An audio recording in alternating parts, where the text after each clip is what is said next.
and gentlemen, let's go. We ain't got no time to waste. Let's go.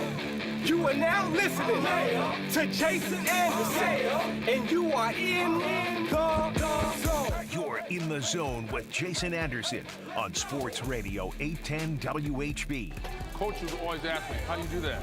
I'm like, dude, I'm tired of explaining this to you guys. You got to train your whole body. Kevin Durant and these guys messed their Achilles up.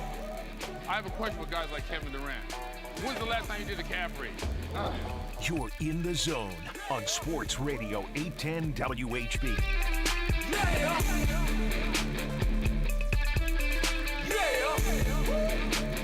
I thought that was great from Hard Knocks last week, as Amon-Ra St. Brown's dad is apparently his trainer, along with Equinamius St. Brown as well. So those two brothers and his dad was apparently their dad was Mr. Universe. I didn't know that, and so he's their trainer, and they've been lifting weights since they were like 8 years old. I think someone said 6 at one point. 6 years old, was it? Because Amon-Ra St. Brown looks like he was chiseled from stone, and he would be the body type of a Greek god.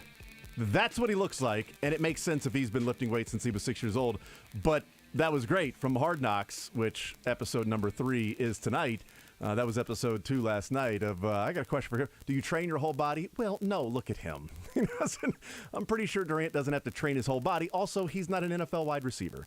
So maybe there's a little bit of a different training regimen. And Achilles injuries happen even with those that might be training their entire. I think Eric Berry was a pretty hard trainer of his entire body. I think Derek Johnson did that. Although Derek Johnson, a little baby fat still as well. But there's plenty of guys that are trainers of their entire body that have an Achilles injury. So we'll see episode number 3 tonight. 913-912-4810. But a great intro because Kevin Durant apparently is going to be a Net. He will stay with. Didn't even plan for that. The Nets. They say you aren't going anywhere. Like it or not, you get what you get, and you don't throw a fit. KD. Big meeting. Steve Nash. Big meeting. Sean Marks. Big Bear. Joe Tsai. Kevin Durant. Rich Kleiman. Big Bear Chase. Clara Wusai. All met in L.A. They've agreed to move forward in their partnership. Woj says the Kevin Durant trade discussions are over, the Nets say. He's under contract for 4 years. I, as a Phoenix Suns fan, am going home. Cool. Good for you. 913-912-4810. The Suns have left the building, and we will be here with the adults. All of the fathers will stay here. Brisco is gone. And gone. Josh Brisco. There's a Suns fan. And gone. As a Celtics fan, I'm just glad I don't have to keep hearing about how they're going to trade for him. Yeah. So there you go. As a I'm saved. As a LeBron fan, I'm glad that they're not trading LeBron for him. So, Leabo said I had to come sit in here even if I don't talk. That's right. You're in timeout now. I'm in timeout. You're in timeout. I'm in a self-imposed timeout. In the studio. All right, 913-912-4810 is the text line to be a part of the show, part of the conversation. We will talk with Adam Teicher coming up at 11 o'clock. He is our Chiefs insider. Usually we talk to him for an hour, but we got the Chiefs coming up at 11:45 or so. So we will hear from the Chiefs, Andy Reid, Patrick Mahomes. We believe that may be it. They might throw another player out there, but Andy Reid and Patrick Mahomes is who we are planning on hearing from today around 11:45 or so. So we'll talk with Adam Teicher for a segment coming up in the 11 o'clock hour. We will wrap up our Royals conversations with Les Norman coming up today in the noon hour of Breaking the Norm, presented by TruckMovers.com and First Federal Bank of Kansas City. Les Norman will hang out with him in the noon hour. And then Todd Leabo will be our guest coming up at 1 o'clock. Some fact or fiction will return after a few weeks of training camp, putting a wrench in the fact or fiction. So we'll do some fact or fiction today as well with Todd Leabo. 913-912-4810 at J810 Anderson if you want to tweet at me during the show, after the show, in the middle of the night, whenever you wake up and think about the show, whatever, any time of the day or night. Fact or fiction, I'll be recovered emotionally by the time we play Fact or Fiction. Spoiler alert, it's fiction. Fact. Free point for everybody. Oh, Jason, you didn't get one. Beards. I think it's a fact. It's fiction. I think it's a fact that'll be there. At least you have Ayton still. It's the hope that kills you. That's what they say. Mm-hmm. Well, sports, traffics, and hope. And you just got caught trafficking. I wish I was standing in traffic. All right, let's traffic in Chiefs. Milwaukee 913-912-4810. So let's talk some Chiefs today. And we'll talk a lot of Chiefs today. Adam Teicher, and we'll hear from the Chiefs, and Todd Leabo, and mix in a little baseball as well.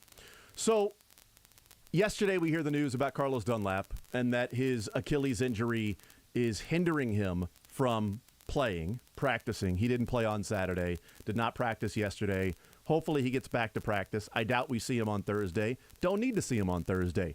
Looking forward to seeing him on September 11th there in Glendale against Arizona. If that's the case, all good in the hood, and we move on, and hopefully Dunlap is good the rest of the season. And by the way, I don't need him being a 60 to 70% snap rep guy. I want him to be 40%, 35, 40%, and not necessarily does he have to be only passing downs, but I'd like to see Frank Clark and George Karlaftis at the defensive end spot starting, and then Dana and Dunlap can spell when need be. Passing situations, Dunlap comes in. That's what I would like to see in the rotation. But it requires Dunlap to be healthy and play, and it also requires George Karlaftis to be good, and Frank Clark to not be awful, to just be solid. Like, I think the days of hoping Frank Clark has a breakout season have long gone. Long gone.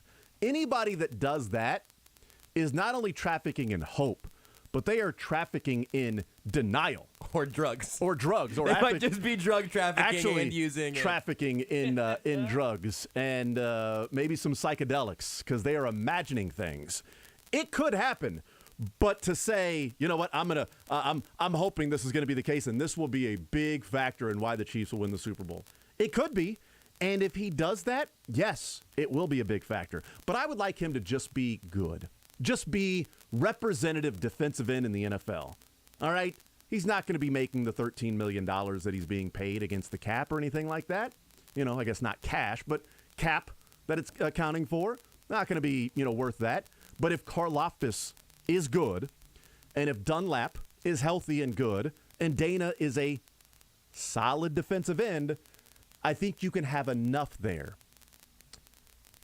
But you hear yesterday with the Dunlap Achilles, and just as we reacted in real time yesterday, that it's worrisome because they signed him for a reason. They went out and brought him in for a reason. I believe they thought Melvin Ingram was going to be a Chief. He is now a Miami Dolphin. So what do you then do? They found what they believe could be the next best thing to fit into the salary cap, both cap and cash, as Carl Peterson liked to say. And Dunlap fits in with what I would like to see the Chiefs do. I hope it's just, he's old, and it's bothering him a little bit. So no reason for him to play, no reason for him to practice. I would love to hear the truth serum, honest, candid, in a interrogation room of, yeah, if this was a regular season, he would have played on Saturday. But there's no reason for him to play or practice. He could have played. It's not that serious, but we're not being dumb with somebody that age. And anytime he says, my Achilles is a little heel, or is a little tender, little tight, little tender. tendy. Yeah, my Achilles is a heel, and it's a little tender. Okay, so great. But that's where you see some of the foundation start to crumble a little bit of what the defense can be if that falls apart. There's hope and optimism about what the young guys can do. Hope and optimism about the secondary. There's a lot of excitement about the linebacking core of what Bolton and Gay can do, those guys together. Obviously, injuries will be a big deal no matter what team you're talking about. But the Chiefs can't afford that at that particular position. There might not be many positions any team can really afford to lose somebody, but defensive end has been a big issue all offseason. They drafted Karlaftis, Frank Clark getting in shape. They signed Dunlap. But those are the little things, the little morsels here or there that you're saying, okay, we're positive. We're all excited about the fact that the starting defense hasn't given up points and the starting offense has scored 21 points in 3 possessions against inferior Commanders and Bears. First 6 games are going to be much better. Where do the issues come if we're talking about this team as 2-3 and okay, what happened? This could be one of those things that we talk about and look back on and go, well, that defensive end spot wasn't as solid as we thought maybe it could have been when camp started and through the first 2 preseason games. I think that is going to be the thing that if we look back on, we will say, oh, it wasn't a surprise. It wasn't out of nowhere, but it is the thing right now that I do think, pun very much intended, could still be this team's Achilles heel. If that doesn't all come together, if Dunlap isn't a youthful, rejuvenated version of himself, if he looks like he has aged entering year 13, I believe, I would say that I am on the far more skeptical side on the Frank Clark continuum right now. Agreed. I just think that buying into a guy getting into the best shape of his life in his maybe second consecutive sort of contract year after last year did not go very well. The injury issues, the illness stuff, stuff that's not all in his control. But if I'm just trying to figure out where I'm going to put my chips on this one, it's not going to be on Frank Clark still. But as much as I hate to overreact positively, even more I hate to overreact negatively, I think, because whenever you just buy all the hype, I was going through an exercise with... Oh, good for you. Thanks, man. Could have helped you last Friday. It's how I stretched out my... Hey, Beards, real quick. Can you check the scoreboard? Team Heartland, Team Electric. What was it? 1-0.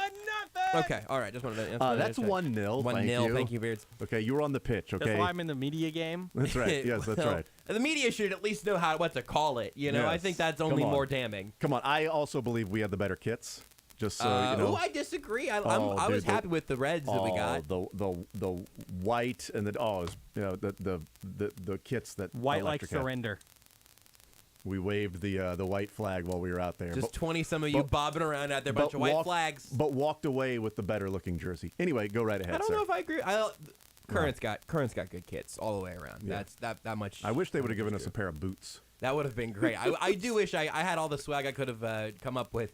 But if I could have come up with a pair of shin guards and some nice red boots, that would have really brought it all together. I don't want to tell everybody that every rookie is going to be the greatest X of all time.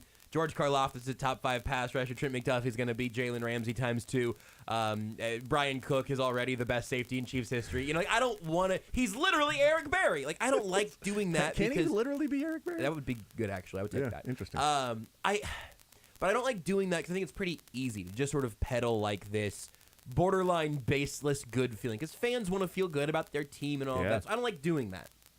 And so I think sometimes my threshold to buy into a team or a player or whatever, I think my threshold can be a little bit higher. And we are through 2 preseason games, and I'm kind of there with George Karlaftis. I wasn't necessarily there on draft day. I didn't hate the pick by any means, but I was a little more intrigued by a Jermaine Johnson. The idea of them even moving up when they ended up with that McDuffie pick, I kind of thought that was just going to be for Jermaine Johnson then. Me too. And adding Karlaftis at the time, I thought made sense. This also is a weird time to buy into a player. His introductory press conference made him very easy to root for. You got that vibe off him right away. But even going back and seeing what he did at Purdue, dealing with the double teams, the tools that he had, I saw why the Chiefs were buying into the upside there. But think about the conversations we had about Breland Speaks. It was a lot of the same. I don't think about those. Well, look, here's what I'll tell you. He was never on the ground. George Karlaftis, you just came in too early with that one, honestly, Damn it. Beards. I'm sorry. Try again. Okay. George Karlaftis is a motor, a sponge. He's a sponge motor. He's Sponge George Motor Pants. And we have all of these little cliches in mind. But Breland Speaks was Never on the ground. ingrained into our minds forever. That will be an instant response from Beards that he cannot ever stop himself from doing every time someone says the full name, Breland Speaks. Never on the ground. It's never just Breland, and it's never just Speaks, but if it's Breland Speaks, he's... Never on the ground. So I don't want to just buy into the cliches and all, hey, team said this guy's going to be good, so now I buy it. But with George Karlaftis, the sacks that he has had so far in the preseason, specifically on Saturday, yeah, it was Carson Wentz. He held onto the ball too long. That's what Carson Wentz does. A lot of NFL quarterbacks hold onto the ball too long. That's absolutely right. He got double-teamed. He walked it back into the backfield. He turned his back to the blockers that he had pushed around there, got held, and then still got to Carson Wentz and finished the play. I'm not saying that he's going to be Tom Bahali. If he gets the handwork like that, he should be meeting with Tom Bahali on a daily basis right now. But there is something to the relentlessness that I do actually buy on Karlaftis after a handful of preseason snaps where he did something that would pop off the screen. I'm buying it more than I am comfortable buying it right now. Because that's sort of the intangible, hey, take our word for it. His motor's ridiculous. Like, okay, but when is that going to turn into results? I kind of think it's going to turn into results. I'm kind of in. And some of it has to do with then the cohesion of the secondary. So if you're a guy who's a try-hard and has a motor that never stops, and maybe not necessarily blessed with the Bosa and the Garrett and those quick bursts and speed and power and things like that, although I don't think he's some lumbering, can't get off the ball, and the only thing he has going for him is just, boy, he works really hard, and he never stops working and running around. And if you give him 7 or 8 seconds, he's going to bring the quarterback down because those offensive linemen are going to get tired or think the ball's away, and he's just going to keep going. That's not the case, right? I mean, that's just disrespect to the player that he is. So the motor is a big part of what he has, but he also has some other traits that go along with potentially being a really good defensive end. But that working in concert with the secondary, because if you're somebody that's going to be a hard worker, Carson Wentz, yes, does hold the ball a little bit longer than other quarterbacks. But he also had to hold the ball longer on that play because guys weren't open or somebody wasn't open enough. Yes. You know, the first read, people, talk about Carson Wentz, that he might, as opposed to Patrick Mahomes, and contrary to unpopular belief by one particular person being a one-read quarterback, Wentz has the reputation of being that. First read not open. Okay, now let me move around and start to panic a little bit, and now I'm holding the ball, and instead of just going, the pocket's clean, first read's not there, go to my second, go to my third. Okay, now I need to get at it. But at that point, it's just something that he has done in his career. But you also have to defend to be able to have somebody like a Karlaftis get double-teamed, walk the tight end / right tackle back, then spin back to the inside, be held, and then go and get Carson Wentz, who, by the way, wasn't really forced by any other player. Like, it wasn't the other defensive end came and pushed him to Karlaftis. Chris Jones wasn't playing with any push up the middle to maybe, have that quarterback gain depth to where Karlaftis keeps working, maybe gets around the edge and gets the quarterback. Those things weren't going on. It was Karlaftis double team, spun back, went through a hold, and then tackled Carson Wentz, who really didn't have anybody else in front of him. So that goes to what happens in the back end too, which is going to be crucial because this entire defense overall is going to be relying on a bunch of guys that are new to this system, and it's going to be more vanilla than we've seen before, and it's going to be relying on get guys in a position and let them go and play. Let them run. Don't slow them down by having to think. That's on Spagnuolo. And I thought he was pretty candid yesterday when he talked about guys have to earn anything and everything in the NFL, and then ended it by saying, but this year's different because somebody's got to play. Mm-hmm. And if you're saying guys have to earn everything, well, it might have been injury-induced, but what did McDuffie earn to be placed as the starting cornerback? Other than he was the first-round draft pick at number 21. You know what I mean? Like, he was drafted. Well, now you're starting on the outside. Well, what did he earn by doing that? Well, he earned it by being a first-rounder and not having somebody there to play that position because Ward moved on. Fenton had some injuries and things like that. He could have earned something in college, but that's different. You can only earn so much at the college level. He has since earned that staying as that spot because he's been good enough in camp and games and been relatively quiet, which is a good thing for a cornerback to not ever hear his name except for, nice tackle by Trent McDuffie coming up and making the play. That's certainly a good thing. He's earned it since then. But I think that goes to what we've been talking about and what Spags has been discussing of guys have to earn it, but somebody's going to have to play as well. Somebody's going to have to play in the secondary. What do they do back there? Are they going to be more vanilla, fewer different dimensions and types of blitzes and exotic type schemes as opposed to in years past, but relying on just athleticism and tackling and physicality to go and do that, and then maybe more natural talent. And eventually, as the end of the season happens, you've got the natural talent that comes through while Spags being multidimensional. Well, and I mean, to your point about how the complementary nature of it all matters so much, that's one thing that I feel like I have grown an appreciation for over the last few years of just the more and more you dig into the minutia of this sport, the more you begin to see how all those relationships work together. And the relationship between the pass rush and the coverage, something that I remember talking about years ago, but it was sort of a debate of, hey, which side affects the other one more? Would you rather have elite coverage or an elite pass rush? And I, honestly, still to this day, I think you can make pretty good arguments for both sides of that. But you have to have at least competence in both circumstances. But I think it's a great point on Karlaftis in particular. His style of what he is, at least right now, is partially dependent on, hey, give me a little time to get there, and I'm gonna get in the quarterback's head. Now, if you're a cornerback, you can say, hey, I'm going to hold on to dear life here for like 2 seconds, and then you guys got to get there because my job is unbelievably difficult. And that would also be true.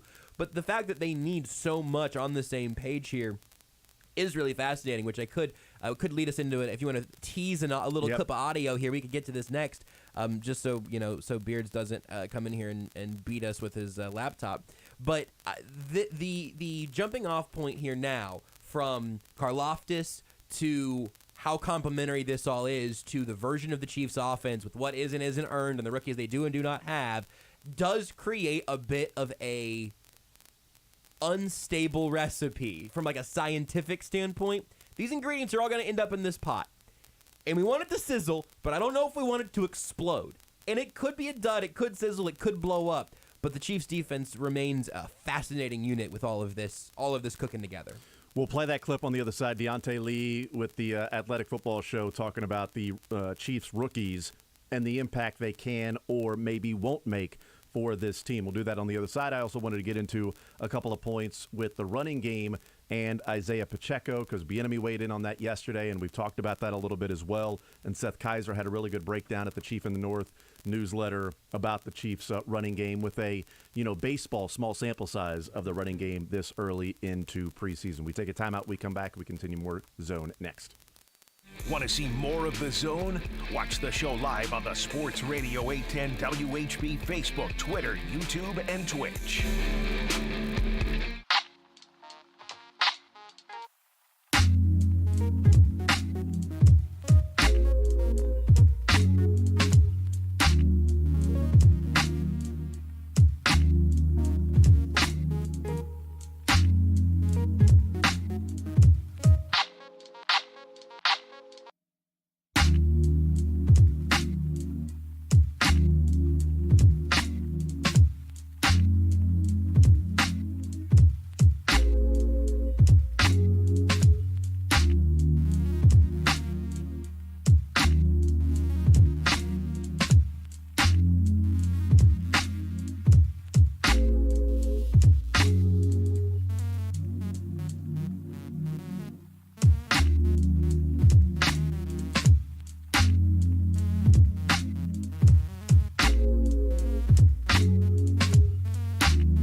The Zone with Jason Anderson. I'm kind of feeling like Twitter has less of a bot problem and more of a butt problem. Weekdays from 10 to 2 on Sports Radio 810 WHB. All right, we continue right here on Sports Radio 810 WHB. Text comes in from earlier in the show, and I heard this yesterday. They were talking about it on the program, and they had mentioned that they'd read it somewhere. Somebody had said it on Twitter or something that George Karlaftis, that not the Greek freak, but Furious George. Oh, Jason, I got to show you a meme. You've come to the right person, my friend, because I am here. Seth Kaiser thing. I Is it am a Seth here. Kaiser? Yeah. Okay, great. I have the answers here, man. I just saw it on Twitter. Yeah, That's why I said that. I know. It's been on Twitter since shortly after he was drafted. Well, hold on. Hold on, Josh. Breland speaks. He's never on the ground. There we go. Go You ahead. got to recalibrate beards every once in a while. That's Yep, unplugging there we beards go. and plugging it back in again. No, I am fully here to help try to promote the Furious George propaganda. Okay. I think Greek Freak is taken. Yeah, it Furious is. George is excellent. Yes, we talked about that extensively on the latest Times Ours Beards. Thank you for giving Seth all the credit for that. You're welcome. I really appreciate Well, that. he is the one that carries that show. But no one's ever doubted that. But I made this to try to help keep the propaganda going. I love it. I've got a deep fried Furious George meme on Twitter. I love it. I will be tweeting it out again whenever he does anything noteworthy, presumably for the rest of this season. It's by Yeah. far my favorite of his names. Have you- Other than just calling him Snuffleupagus, which I do enjoy. Have you tweeted that out on the 2 sacks already? Excuse me? The 2 sacks that he recorded in the game? Oh yeah, no, yes. You tweeted that out? I Okay. tweeted. No, this I made this one after the second preseason game. Ah, 'Cause okay. I could see that Furious George was I getting see. getting Okay. some steam. I wanted to hold it till the regular season, but I Right. thought if I let this go too much longer, some people will start crediting other people for my great meme. I wouldn't know who would do that. So you had the meme, but who had the nickname? I don't know what the first iteration of it was. All I want credit for is that I was on the Furious George bandwagon early. That's all I'm asking for. It's like that I didn't ever want credit for being early on Showtime for Patrick Mahomes, because if it was Yeah. it didn't come very naturally. Furious George feels like it was created by Chiefs Twitter, which makes me like it, even if I would like to claim my small part. The only place that I've seen Thigh Moore is from Matt Lane. That is his. He can have So- KCSN can definitely have Thigh Moore. I don't Moore, need that one. which I love, but Furious George I love as well. I'm gonna see if I can get some origins on Furious George. My nickname for Pasquantino clearly did not stick with Chen's, since his parents said, well, the only nickname he has is people call him Vincenzo. And when he got called up, Nicky Lopez immediately said, Vincenzo! So as he would get hits, I would tweet out, Vincenzo, #Chen's. I like it. It eventually grew to Italian Nightmare, and I guess that's just the nickname now, is Italian Nightmare. I like Chen's better, or just Vincenzo, since that's what his parents said his nickname was. So, Can we call him is just like Vincenzo a nickname for Vinny? Vinny Chinny Chin Chin? That seems like it's way too much work. Definitely. Yeah, no, that's Chin's sorry. seems like just a short. Hey- It's a nickname for Vinny Chin Chin. The nickname would be Chins. Yes, absolutely. Come on, Chins! And you could do that. And then the chant can be Come on, Chins! Vinny. Something about hair on my Vinny Chin Chin. I don't know. Not by the hair of my Vinny Chin Chin. There it is. Okay, well, that's terrible. And he knocked that one out by the hair of his Vinny Chin Chin. Squeaks over the wall. Vinny Pasquantino. Just stick with Furious George over there, okay? I'll do it. Yes, sir. Let's hear from Deontay Lee, the Athletic Football Show. He was asked about the Chiefs' defense, and he weighs in on, we're talking about Karlaftis, we're talking about the defense, and whether he believes the rookies can actually make enough of an impact to make this defense worthwhile, that Mahomes doesn't have to be superhuman to go and win the AFC or the Super Bowl. I can't possibly see it. And I love what I've seen from George Karlaftis in the preseason. I think that his first step, his explosiveness, has actually been a pleasant surprise for me as a guy who was a fan of his coming out of Purdue. I still am just not comfortable just saying, hey, man, we're going to drop you in and you're going to be like a real NFL pass rusher from the beginning. Trent McDuffie is a guy that, because of the losses they've had at defensive back, he probably should be in the slot.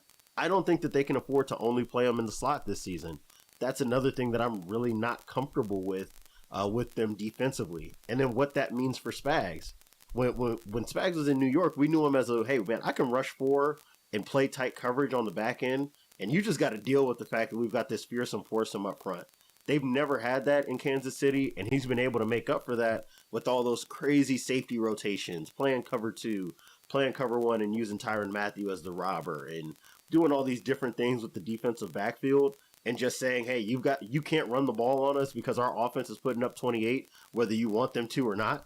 I don't know if that's the same kind of world that they can live in.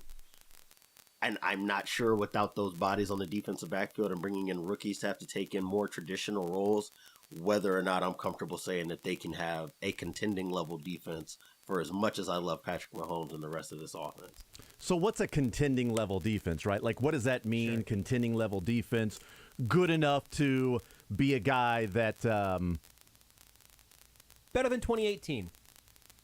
Yeah, I'll take that. Right. Better than They were 20. Yeah, pretty darn good their in offense was 2018, amazing, but yeah. the defense was contending level to a point. Chiefs-Rams is my cutoff. That's my line in the sand, I think. Contending level to a point that they had to get to. So the question then is the impact of the rookies, and maybe it's finding the pie in the sky or looking at the best possible outcome, glass half full. But I do think McDuffie and Karlaftis can make more of an impact than just simply saying, okay, they're rookies, it's not going to happen. Look, I don't expect Karlaftis to end up with 11 or 12 sacks as a rookie. I don't think that's going to be the case. I don't know that he's going to come close to Jared Allen's, rookie record for the Chiefs is 9. So I don't know. I mean, maybe he gets close with 5 or 6.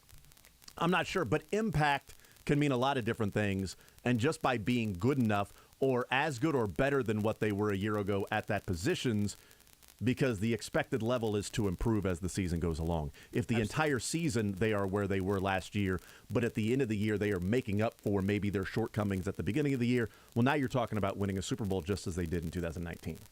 To that point, they don't have to be a contending version of their defense in week 1, right? If they can be a head above water defense in week 1 through 4 or whatever, which is sort of what I'm expecting, just be that right now and then improve as you go, that would be great.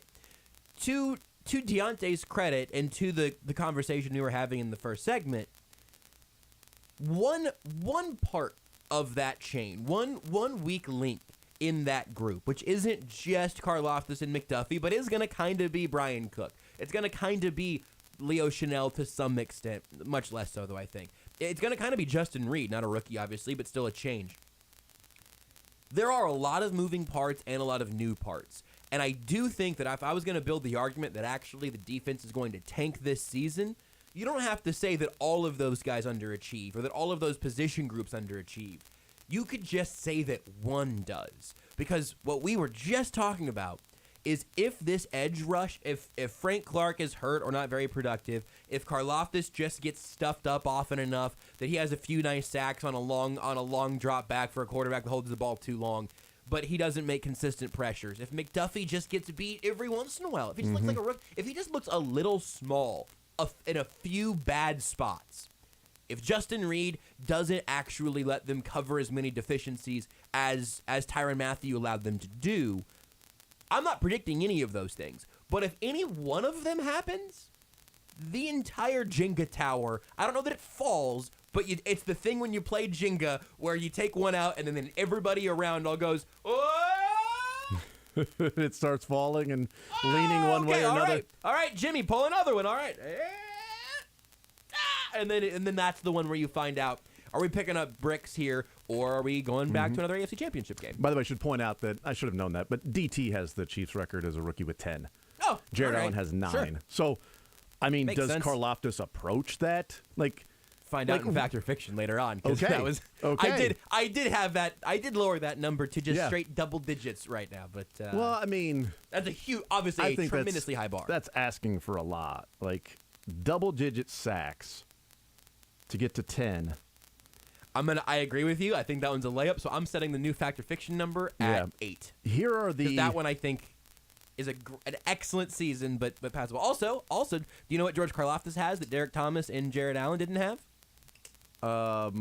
Patrick Mahomes. Among other things, and several other things beyond that, like new helmets and stuff. One extra game.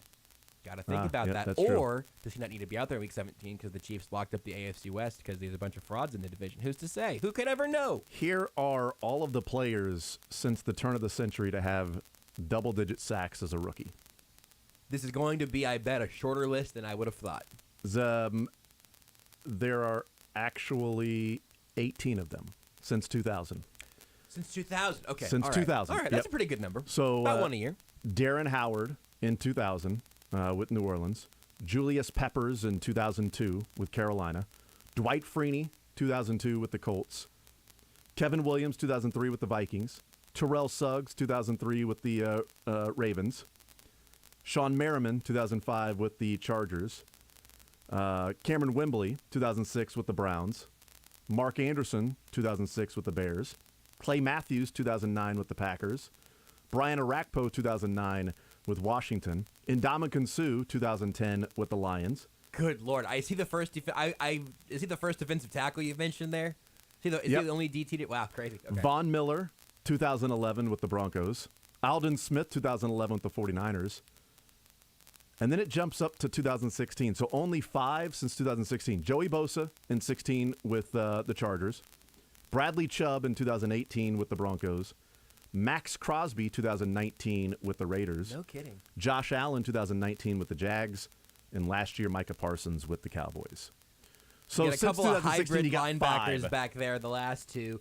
Aaron Donald, I was kind of waiting for him, but he wasn't really that guy as a rookie. He got 9 sacks, by the way, in his rookie season. So he didn't.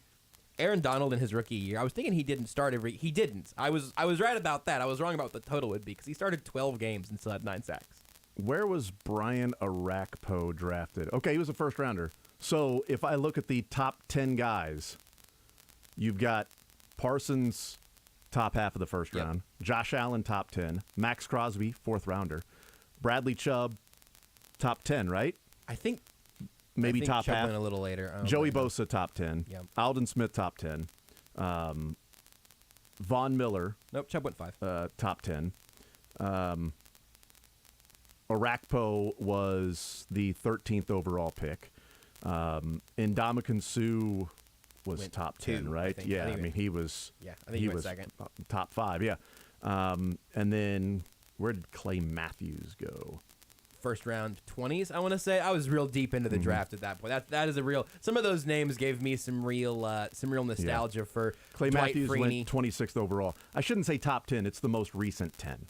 So the most recent 10 to get at least double-digit sacks. I see. Got it. So that goes back to 2009. 2009 and on, there have been 10 players, and all of them but Max Crosby were top half of the first round. So Karlaftis would either join Max Crosby. If he were to have this remarkable season, he would join Max Crosby, or he would fall in line with a lot of other rookie defensive ends that are good, that would have maybe 4 or 5 or 6. And it's like, it's a good season. And then can you progress from that? Because those guys are, Micah Parsons is expected, he's a stud. Josh Allen hasn't necessarily built off that with the Jags, and he was a guy that, at one point people thought could become available. He had 10.5 his rookie year. He's had 10 since in the last 2 years, so hasn't been that guy. Max Crosby just got a brand new deal. Bradley Chubb has been injured and hasn't built off that first year. Bosa's been awesome. Aldon Smith, we know about the issues he's gone through. Von Miller's been awesome. Ndamukong Suh was awesome. Brian Arakpo played for a long time. Clay Matthews. Those are guys that they hit the ground running, and they've been really good from the start. So that'd be awesome if Karlaftis can join that group because you've got off-the-field issues and injuries are what stopped the 2 guys in there that didn't realize their at least initial dominance in the NFL to then build off that. And that's just double digits. If I take it down to 9, right. you're Aaron going to add a Donald lot on the more. list at 9. Right, Wins exactly. Rookie of the Year. Yeah. So Look, I mean, like you said, it's a random, just arbitrary number to stop at. We like 10 because it's how many fingers we were born with. That's true. That is Good point. literally evolutionarily that is what happens, unless right? you're Antonio Fonseca. Then, well, look, then you got to go to 11. It is what most people are born with. You can have more or less. Yeah, sure, fair enough. But like we get our fives and our love of 5s and 10s becomes from our hands and our feet. Like that is such a dumb lizard brain way of us to cut things up like that. But it works, and it as a measuring stick there for Karlaftis, it shows you that is a very difficult thing to do, and that if you achieve that benchmark with extracurricular, non-football based reasons, keeping you off the field is the exception. If you reach that benchmark, you're probably going to have a pretty nice career. If Karlaftis can just be, and this I think it goes back again to where I'm buying into this, if he can just be relentless, pain in the bleep to block. I mean, rewatch that play against Washington on Saturday again, and just imagine having to block that. I think that's where the Tampa comp came up when we were talking about on-time zeros yesterday. Like, the idea of like, hi, I'm George Karlaftis. You're going to spend the next hour of football time, a few hours of your football life in real time, just trying to keep me from getting past you. I'll get past you once or twice. Right. You'll stop me most of the time, but you are going to be absolutely miserable in the fourth quarter. See you then. Like, that is a pretty good force to offer off the edge. And what makes the importance of Chris Jones being healthy and playing, and if Frank Clark is just good enough, that how often are you going to be able to double-team Karlaftis? Right. And if you're not double-teaming him and he just never stops, then how many sacks does he get because of coverage, because of other guys, flushing them to Karlaftis' side, things like that. If we drop down to 9 sacks and go to the turn of the century since 2000, it adds 6 more players.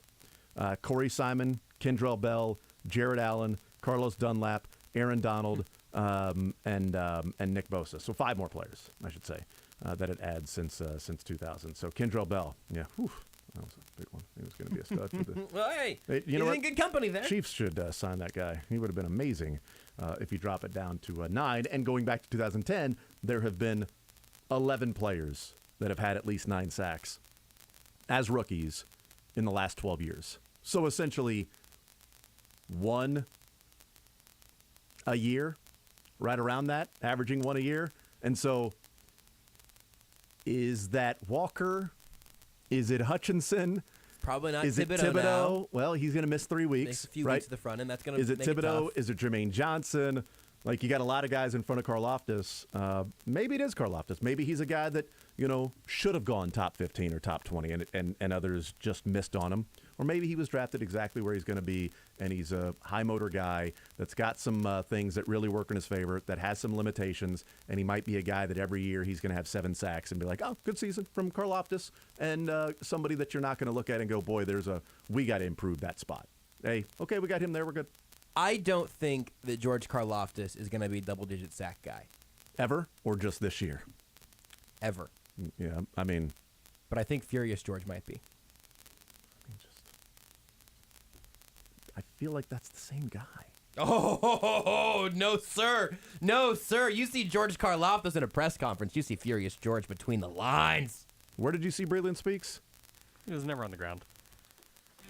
Follow the show on Twitter at J810Anderson, at JB Brisco, at Beards McFly, and at Sports Radio 810.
The Zone with Jason Anderson. Don't dab babies, okay? Weekdays from 10 to 2 on Sports Radio 810 WHB. All right, we'll talk with Adam Teicher coming up in the next segment. We got Chiefs coming up around 11:45 or so. We'll hear from Andy Reid and Patrick Mahomes, TBD if anybody else gets up there to the podium. We didn't get into the running game here. I may bring that up with Adam Teicher a little bit. But something just to point out in that the questions around Pacheco, I do wonder, and I'll ask Adam, like how much vision, patience can be taught. Is it kind of instinctual, or can you teach those things? Because going back and looking at Pacheco's draft profile, the strengths and the weaknesses, here are the top 3 weaknesses for Pacheco. Ready? Running style lacks rhythm and cohesion. Hurried nature creates impatience in allowing for block development. Struggles to hit points of entry with proper timing. So far, I feel like kind of nailed it there, but can that be fixed? Hopefully. Teicher next. Las Vegas.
The Zone with Jason Anderson. Adam, your night with Beards and Brisco, if you won the prize that the three of you just get to hang out and do what? Wow. Yeah, so many possibilities. So much to do. How about we? Can't somebody else win this prize? Why do I have to win this prize? Weekdays from 10 to 2 on Sports Radio 810 WHB.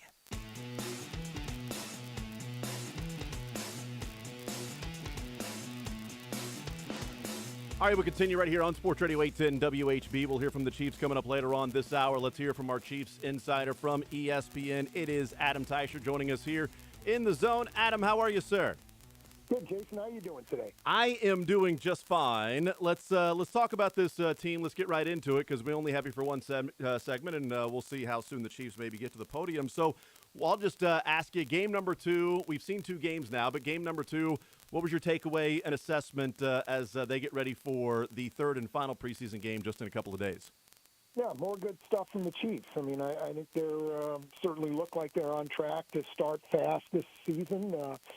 A lot of good stuff from some of the young guys, so you like that. And I'm still wondering a little bit about the defense. You know, the first team hasn't given up anything yet in terms of points, so that's good. But they've faced a couple weak opponents and who were struggling in some areas. So, certainly Arizona on opening day would be a better test. Mm-hmm. But so far, so good. They've done what you've asked them to do, and so I think it's going to be interesting to see exactly where the Chiefs are in Arizona, but I think they're on track right now. Are you surprised by and surprise may not be the right word, but maybe just your level of analysis of the offense that last year through 2 games, one of the things we talked about yesterday on the air, Adam, was last year through the first 2 preseason games, they had 4 possessions and they scored 3 points and threw an interception. And through 2 preseason games, they've had only 3 possessions, and they put 21 points on the board. It's been incredibly efficient. It's been fun to watch. This level of play this early with the different receivers and the questions about no Tyreek Hill, are you surprised? Is it kind of what you expected?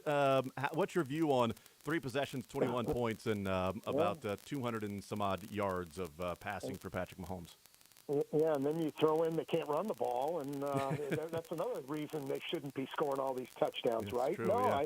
I know. Yeah, I mean, I think it's a pretty good sign of where things are going. I mean, it doesn't guarantee them anything for sure, but I think they're headed in the right direction. They do need to get that running game fixed. I mean, they got to figure some things out there. It wouldn't surprise me to see them come out against Green Bay and just run the ball for as long as the starting offensive line is in there. That wouldn't surprise me at all. So to see them just really try to emphasize the run as opposed to throwing the ball a little bit. So we'll see what they do, but I think that's the situation maybe calls for that right now. What do you think those – I mean, it's such a small sample size. We use that word a lot in baseball, but for the NFL in these 2 games, I mean, they haven't had a whole lot of runs. And, maybe, one read here or one block there. We're talking much differently about this offense, and maybe in the second quarter or third quarter the running game busts open. But what do you think the issues are this early in preseason and the few amount of attempts that we're seeing from this offense? Yeah, they don't work on it a whole lot. They really can't during the off season, right? You can't work on the running game. There's no pads, aren't allowed.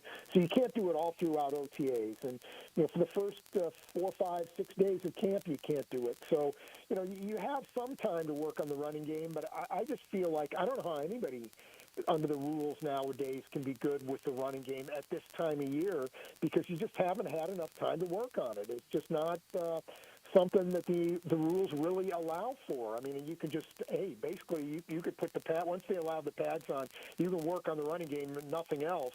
But then what are you sacrificing there? So, I think there's some other teams that are in that group with the Chiefs that are having trouble running the ball. I mean, right now it just doesn't look like there's any coordination between the line and the backs, and that's just going to be a function of time. I think that's going to have to come, and that's why I don't think it's a bad idea for them to emphasize the run against the Packers on Thursday night. I think they come out and just run the ball the first 8 or 10 plays and get some work in that way. Might not be a bad idea. Yeah, if you look at some of the things that it could be, like I was thinking of like 4 different things. Like, is it, running game? What's the issue? Well, is it blocking? Is it scheme? Is it the running backs? Is it, volume? It sounds like your view is this early on is probably just volume and reps.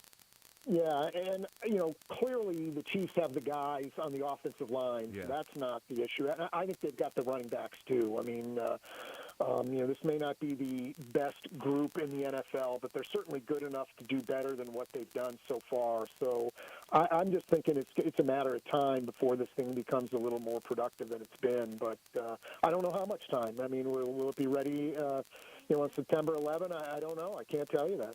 Is some shine coming off Pacheco and the Camp Darling and what everybody was loving about him with the 2 preseason games, and especially, the run that Eric Bieniemy was asked about and first and goal from the 7 when, Mahomes sort of threw his arm to the, hey, this is the, guiding him through the hole that he should have gone through. And so we've seen that from Edwards-Helaire too this preseason. But from what we've actually seen from Pacheco in these preseason games, is that matching up from what people maybe were seeing in practice or thought he would look like in a game? Yeah, I guess the shine is off if you expected him to rush for 2,000 yards this year. I guess your expectations probably were a little high to begin with. But I thought the guy was going to be he can be part of the solution as a rookie. And that's what I've thought all along. Exactly what that looks like, I don't know. I mean, I don't think he's going to be RB1. There may be stretches of games or maybe even whole games where he takes over that role. But I don't see him having a huge role as a rookie. I never did, although I do think he can be, again, a guy who can help them out in certain situations. So we'll see where they go with it. But, he's not perfect, and he's got a ways to go. And this is, that game was certainly and that one play you mentioned is certainly an indication of that. Yeah. Visiting with Adam Teicher from ESPN, this is something I've always wondered, and your years around football, maybe you have an idea, but do you think vision is just innate and it's natural and instinctive? Can it be taught? Because I think patience and maybe reading blocks can be taught, but maybe that quick twitch of this linebacker took a step there, therefore I know this hole is going to open up, and maybe that part of it. How much do you think that can be taught? I asked that as a real quick aside when Pacheco was coming out, and we were talking about different running backs, and when they drafted Pacheco, reading through the draft scouts and strengths and weaknesses, and now looking back at that, Adam, the top 3 weaknesses that were listed for him was running style lacks rhythm and cohesion, hurried nature creates impatience in allowing for block development, struggles to hit points of entry with proper timing. Now, we think, well, was that Rutgers' offensive line, or is that simply just the running back style he is, and they have to teach that? Sounds like they nailed it to me. Early on, yeah. I think it can be learned. That doesn't mean it will be learned. I mean, we've seen guys struggle with this, with the Chiefs and other teams, of course, over the years. We've seen guys just who couldn't adapt to the things that the team was asking them. So it takes a lot of discipline, and it that he really probably hasn't showed yet. But it doesn't mean he can't muster it, that he can't figure this out. Yeah. But it is game, and the first 3 drives for this first team offense and Patrick Mahomes compared to last year. So trying to be apples and apples as much as possible with and without Tyreek Hill. So for the first 2 preseason games last year, Patrick Mahomes threw the ball to 7 different targets and 7 different receivers caught the ball, or players caught the ball. This year, through only 3 possessions, so 1 fewer possession, that's 11 targets and 10 receivers so far. His 26 attempts have gone to 11 different people. Is that a higher volume that you thought we would see? Is that just a product of preseason and a number of guys getting in there and them still trying to figure out the receivers and who's going to make it? Is that an indication maybe of what we might see this year in Mahomes truly spreading the ball around? Yeah, no, I think it is a pretty good indication of what you're going to see. I mean, it's definitely not going to be like it has been where I don't think one guy is going to dominate the the wide receiver stats. It's just not going to happen this year. There'll be certain weeks where that happens, but not over the long haul. I don't expect that to happen. And you got to remember, against Washington, two of the top 4 receivers were out. Juju didn't play and McCole Hardman didn't play, so that opened up some opportunities for Justin Watson and some other guys. So we did see some guys in there more with that first group against Washington that you probably aren't going to see if everybody's healthy. So, that's a factor too. But I do feel like if this is going to be how it is, that it's going to be, Travis Kelce and then things spread out fairly equally among a bunch of different guys. Visiting with Adam Teicher from ESPN. Last one on the offense, and that some fantasy football analysts and maybe even players are worrying or wondering about Travis Kelce. And is he going to be like a tight end number 1 this year? And the reason the concern is there is, well, he's going to be 33 years old. And through 2 games and 3 possessions for the Chiefs, Mahomes has been out there for 36 snaps and Kelce's been out there for only 16 of them. Is that just preseason load management for somebody that you know what you're going to get? He's there with Mahomes. You're working in Fortson and Noah Gray, and unfortunately with Blake Bell with the hip flexor, but other guys with opportunities that are there. Or is that maybe an indication of Kelce being a guy that may not play as many snaps as he did last year, and the Chiefs trying to get 2 or 3 more years out of him rather than the full workload we've seen as a 29, 30, 31-year-old? Yeah, well, Andy Reid has kind of mentioned that he's, going to keep an eye on Kelce a little bit and maybe do some things with him that they haven't done before. But, that's easy to say in August, and then it's a little bit different to do it when, okay, when do we take him out? It's 10-10. We're in the second quarter. Do we really want to take him out in this game? So we'll see about that. Now, the other thing about that is what we've seen in training camp from Travis Kelce is nothing less than what we've seen from him in other years. Yep. He's out there the same amount of snaps. He's getting the ball a ton. So for anybody who's worried from a fantasy perspective about Travis Kelce, I wouldn't at this point. Nothing I've seen suggests that there's going to be any kind of significant dip from him this year. So I personally wouldn't put a whole lot of stock into that right now. Adam Teicher from ESPN is our guest. Some concerns about the defense, though, early on in preseason? You wonder with so many young guys back there. Yeah. They're gonna learn their lessons. There's gonna be some plays where guys are looking at each other and wondering what was going on. And I think the things that we've seen so far are encouraging.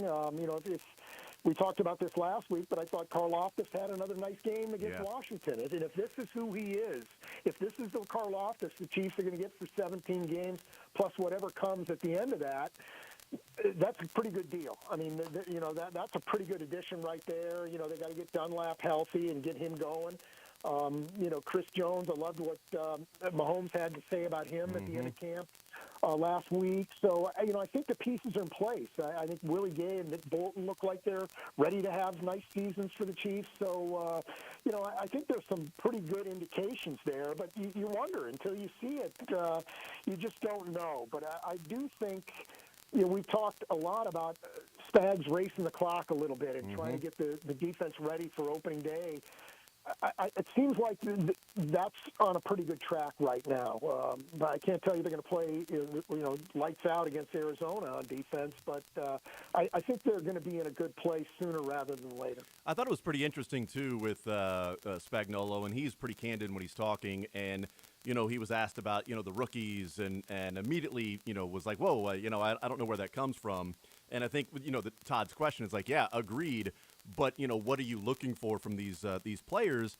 And he said what you and I have talked about before, like you've got to earn it. The trust has to be there, whether it's a rookie or a veteran, and you have to earn anything that you get in the NFL is what Spagnuolo said. And then he ended it with the qualifier that this year might be different because someone has to play. I thought that was a pretty candid answer from Spags. Yeah, well, I don't know how you can put Trent McDuffie in the starting lineup from the day he shows up and say he's earned it. I think his play has kind of merited that as camp has gone on. But you can't put him in the lineup from day one and say he earned it. Yeah. And hey, not to argue with Steve Spagnuolo because I think a lot of him, but he did say when that first year when he first came in, he talked about how traditionally he's kind of tough on rookies, and he talked about not playing a lot through the course of his career. He hasn't played a lot of rookies early in the season. He pointed to, remember James Laurinaitis with the Rams back in his days in St. Louis as kind of an example of someone who he did play and felt comfortable with, but there weren't a whole lot of other examples for him. So he's kind of confirmed that himself over the years, that he is kind of difficult on rookies. So, but anyway, if he has to back off a little bit, we'll see how effective, in what he's asking the Chiefs to do. We'll see how effective that is, or whether opponents are able to pick some holes in that. Next week when we talk, they'll be down to 80, they'll get down to 53 next week when they have to get that final roster. So I think a lot of those names might be trickling in by the time we have our conversation next Tuesday. One of the things that we've talked about is, wide receivers, running backs. That's been discussed a lot. But to me, one of the bigger questions now heading into the final week, final game is, are they going to keep 6 cornerbacks? Are they going to keep 5 linebackers if they keep 6 cornerbacks? Because it feels like the end of the roster decision there is like if you've got 4 guys at the cornerback position that you feel like that are going to be on the team in McDuffie, Snead, Fenton, and Williams. They like Jalen Watson a lot. That would make 5. And if they only keep 5, well, then where's Lamons or Najee Johnson, something like that.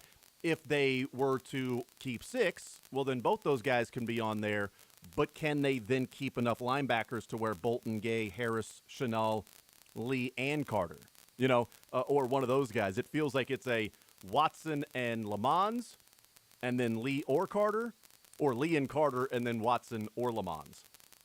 Yeah, no, they're definitely, you're keeping, if you're going heavy at one position, you're stealing from another. I mean, that's what you're doing. So, as a matter of fact, I'm going through I got to turn in a 53-man roster prediction tomorrow, and I'm going through it right now. And I've got Chiefs only keeping 5 at linebacker. I don't have Jermaine Carter making the team. Just from what I've seen in camp and how they're using him right now, I don't think he's going to make it.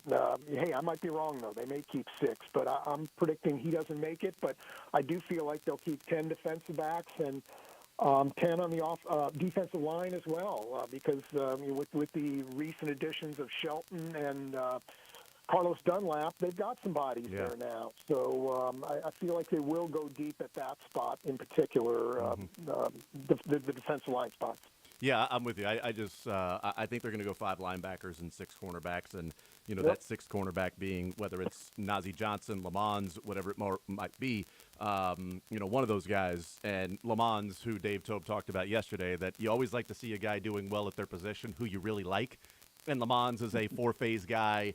And the Elijah Lee or Jermaine Carter, to me, it's Elijah Lee because he's also a 4-phase guy. And, you say, well, he doesn't have the green dot, but neither did Jermaine Carter in the game. I mean, the green dot was Nick Bolton, Darius Harris, and Leo Chenal. So, it makes Carter a little more expendable if he's not. Like, if he was the backup green dot and somebody's got to be there. He's the only guy we can really trust. Well, then he's on the team. But the fact that he didn't have it at all in the game, I think, is kind of an indication of where they may be leaning as well. So that may be the ultimate answer to that. Last one for you. What's your prediction for what we see on Thursday night? Do we see Patrick Mahomes for a drive or two? He had 2 possessions last year in game number 3, or has Andy Reid and the coaching staff maybe seen enough that they don't have to be out there? Yeah, he didn't do a whole lot at practice yesterday. He did a little bit, probably enough to make me wonder whether he is going to play. But Chad Henne got a lot of the first-team work, and Shane Buechele also got a lot of work yesterday. So I'm thinking right now, that he is not going to play against Green Bay. But that would go against really everything Andy Reid has done. He believes you need to play to get better. Now, I don't know that a handful of snaps or whatever he might get on Thursday night is enough to make any kind of significant difference. But he believes the guys need to play to get better. So, My sense is he won't play, but wouldn't surprise me if he did. I'm with you on the, first team starting, Chad Henne at quarterback, and just run the ball. See what you can do with running the ball, get that established, and no Patrick Mahomes. Last year he played 2 possessions, but I pointed this out yesterday, Adam, for full context, in that, those first 2 games, they had 4 possessions with the starting offense with Mahomes, and they had 3 points and an interception. So they came out in game number 3.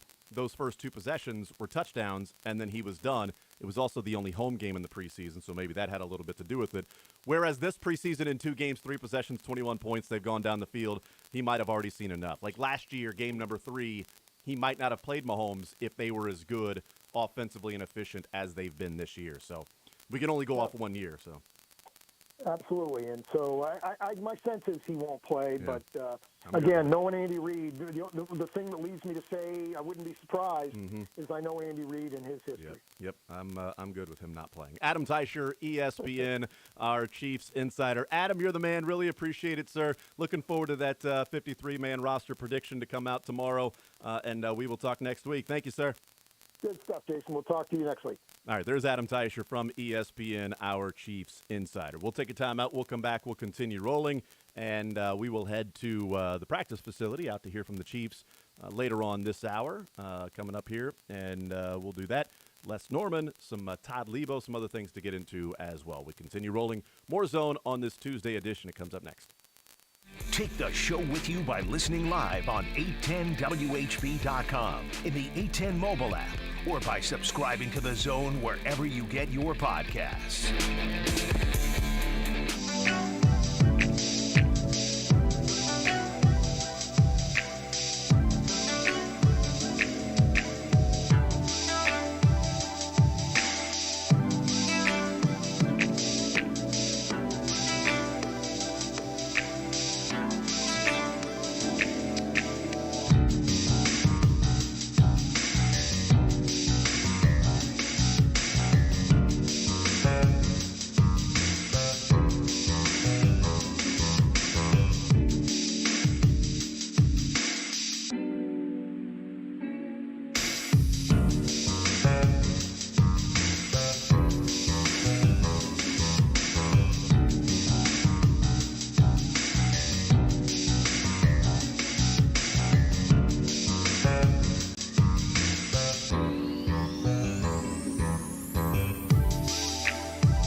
The Zone with Jason Anderson. All right, we take a timeout. We come back. We wrap up this hour next.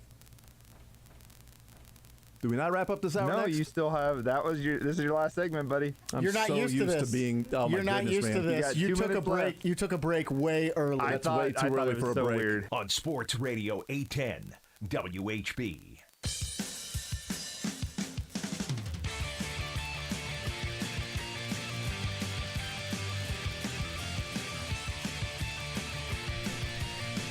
Thank you to Adam Teicher joining us as we talk the Chiefs. We talk the offense. We talk the defense. We will hear from Andy Reid coming up at 11:45.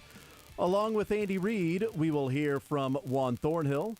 We will hear from MVS. And we will hear from Willie Gay. So Andy Reid, MVS, and a couple of defensive players with Juan Thornhill and Willie Gay. So that's what we will hear coming up at 11:45. 913-912-4810. 913-912-4810 is the text line to be a part of the show, part of the conversation. Interesting that Teicher talking about yesterday in practice, the little nugget there, that Mahomes wasn't really taking a lot of first-team reps. It was Chad Henne, Shane Buechele getting those first-team reps. Said if he had to guess, probably not playing on Thursday, but you never know with Andy Reid, who does believe in playing the preseason games to get the guys ready. And with only 3 as opposed to 4, and you already have the bye week baked in before the first game, it would be 3 weeks without playing in a game for Patrick Mahomes if he does not play on Thursday. Hearing that little nugget about Mahomes not taking the majority of the snaps with the first team, that being Chad Henne and Shane Buechele, that leads me down the road of thinking that number 15 will not be playing on Thursday. And if he's not playing, no reason to go out there in full uniform and dress or anything. So civilian clothes for PM2. Let me keep pushing you down that road here. Yeah, push. First of all, Stop push. pushing. First of all, sometimes this show feels like giving birth. I have to imagine it's at least as painful. First of all, the offense has been great in the preseason. You want to talk about looking comfortable, looking game ready. The first team offense looks every bit of that. The only nit you could pick, I suppose, is that he has not gotten the ball to Juju Smith-Schuster. They have not gotten their live game reps. You are not going to rush Juju Smith-Schuster back for a short week preseason game. Get your reps right in camp. Whatever, you're going to have the time before the season starts. That they just missed that window. Maybe you want to see more McCole Hardman in this role. They've been together plenty, so I don't think there's any reason for them to actually have to do that. If the offense, and maybe this isn't super consistent from me, because I would rather just, if you said, hey, none of the starters play at all in the preseason, do you hit that button? I'd be very, very tempted to do that, just because preseason injuries. First of all, you hate to see them, for any team. But it's really what you want to avoid more than anything. It's like that's the key to the game.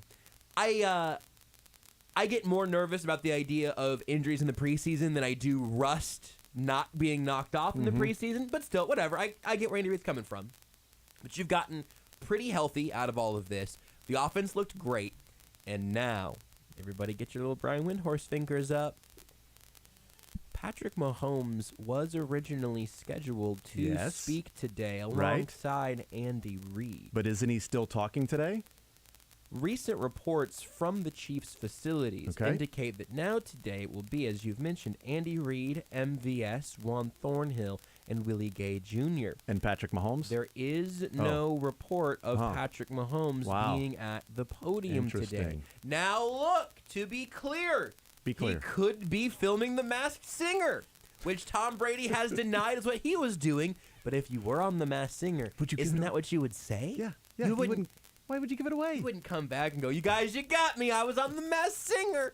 Yes, I get it. The Scooby-Doo and the group are looking for... It was me the whole time. No, you got to wait to the big reveal, and he would have got away with it, too, if it wasn't for you snooping Dana Whites. Tom Brady is a team player. Now his main team paying him is the Fox Network. That's right. So he's not going to give up Tom Brady.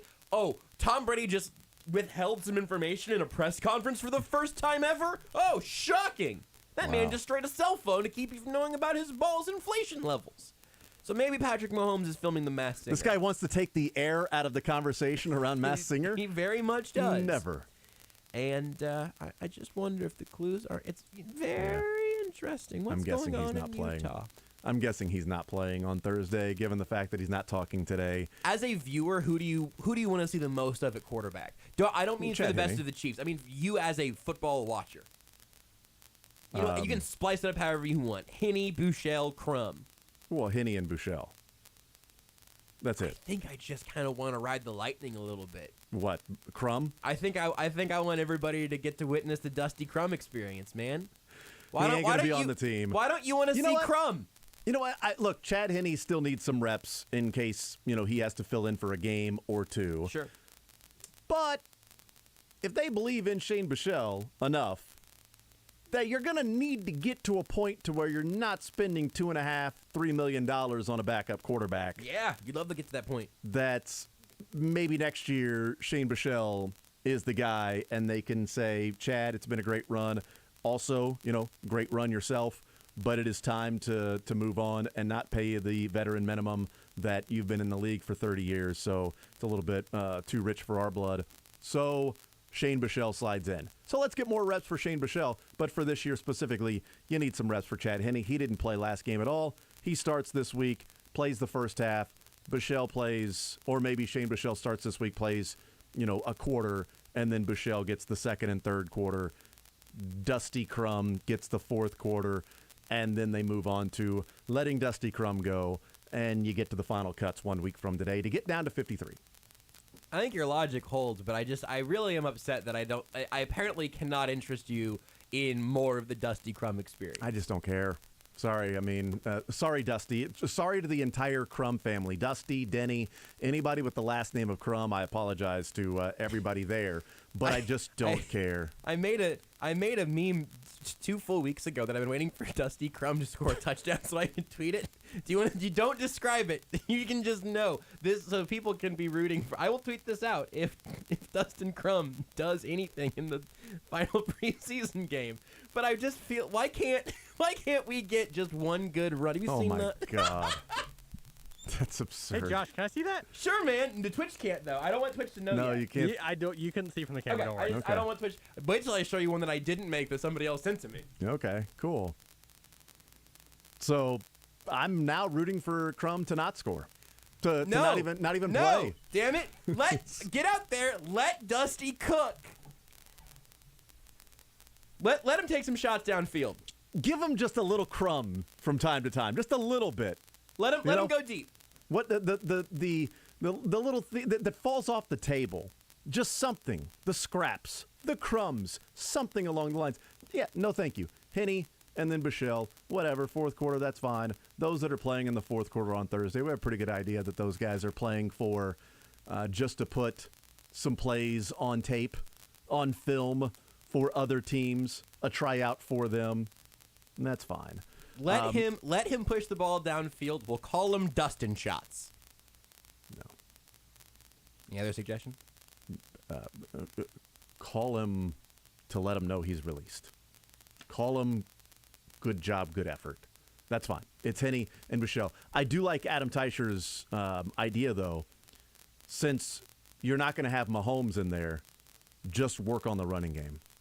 Just lots of running the football on Thursday against the Packers. Handoffs. All right, third down, you got to convert. All right, let's throw the ball to convert on third down. Handoffs. Get Edwards-Helaire, get Pacheco, Jerick McKinnon, get them all working with the offensive line, and then get them out. If Mahomes isn't in there, you don't have to let Pat play. Just let Clyde glide. Just a bunch of crummy handoffs. Let Pacheco gecko. I kind of like that. I don't know what it means, but I kind of like it. I don't know. It sounded good. As soon as I started thinking about it, it stunk. Pacheco. But yeah. Let Clyde glide. Let Pat play. Let go Pacheco. And let Crum. No, don't do that. Don't do that. All right. Let Crum go on the field. That's what I was going to say. Clear for takeoff for Jet. No? Let McKinnon get spinning. I like that one. You now we're want to back be winning, again. put McKinnon in and... Hold on, Beards. We can't take a break yet. If you want to be winning, let McKinnon start spinning. There we go. Now we can take a break. You're in the zone with Jason Anderson on Sports Radio 810 WHB.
The Zone with Jason Anderson. This is a guy through the first 3 quarters of the game had a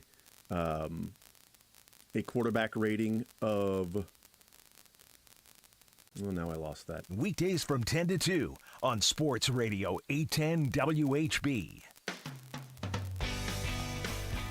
right, we'll hear from Andy Reid, Juan Thornhill, Willie Gay, and Marquez Valdez-Scantling today when they get things rolling. Practice this afternoon. And then off day tomorrow. Final preseason game on Thursday. Preseason games going on, Thursday, Friday, Saturday, Sunday? Are there any games Friday night? I was going to say, I'm not Thursday, sure that there are Saturday, games Sunday. on Sunday. There are. They are doing it all the way through, because sometimes they'll throttle it back. There's enough of a bye week between the two, though, so that doesn't shock me, I guess. So, I honestly, man, I love the NFL. I love NFL football. I have not sat down to watch a preseason game other than the Chiefs ones this year, which is weird for me. But I just, I don't want to watch the backups anymore. I'm ready for the good stuff. There's 2 games on the 28th. It's Giants and Jets and Lions and Steelers coming up on Sunday the 28th. All right, so a bunch of teams that aren't playing for anything. Yeah. Barn burners. Yeah. That's right. If they're all gassed by week 1, it's not gonna. That's okay. They're all gonna lose anyway. Yeah, there's 4 games on Friday night too. So you got 2 games Thursday. That's kind of fun. 4 games Friday. You got 7 games on Saturday and 2 games on Sunday. So. I want to watch them, but I know I'm going to turn them on. It's going to be David Blair. Well, right. I mean, it's you go to turn it on. Like last night, Monday Night Football's on, and I'm like, let me check in, and it's 6 minutes to go in the second quarter. I'm like, I don't care now. Yeah, because I don't know the names of any of these players. Although Desmond Ridder was pretty good last night. You know what? That is something. If you got a young quarterback who's out there with the twos, I would watch some of that. It's the only reason I watched. Other than that, I'm like, well, these guys that might be fantasy players aren't really out here anyway. So no reason to watch except for, let's see, Desmond Ridder, who was really good for most of the night, but then had a really awesome rookie intentional grounding. That he had a 3 or 5 step drop, and he's in the pocket, and he's looking to his right, looking to his left. He feels a little bit of pressure from the right tackle getting close to him, and then he just throws the ball as if it was going to be a corner route to 15 yards, only there's nobody there. He doesn't throw it in the on the sideline. He doesn't throw it at the feet of somebody, just as if he were to throw the ball. And Orlovsky's like, it looked like that was a miscommunication. He was expecting somebody to be there. I'm like, no, he threw that to try to get away with an intentional grounding because he kind of felt the pressure. And boy, did Arthur Smith let him have it, because they were like, intentional grounding. I'm like, they called it. Because typically you don't see intentional grounding when he's in the pocket and he just throws to an area where there are no receivers. Because then you can be like, it's miscommunication. Why didn't you do that? Quarterbacks can be waving their arms just to make receiver. hand motions afterwards. They threw the intentional grounding, and Arthur Smith just kind of went nuts, and then they called a timeout, and he had to walk over there, and he just starts just screaming at him. I'm like, not sure what you're screaming at him about, but message might be lost in translation. Yeah.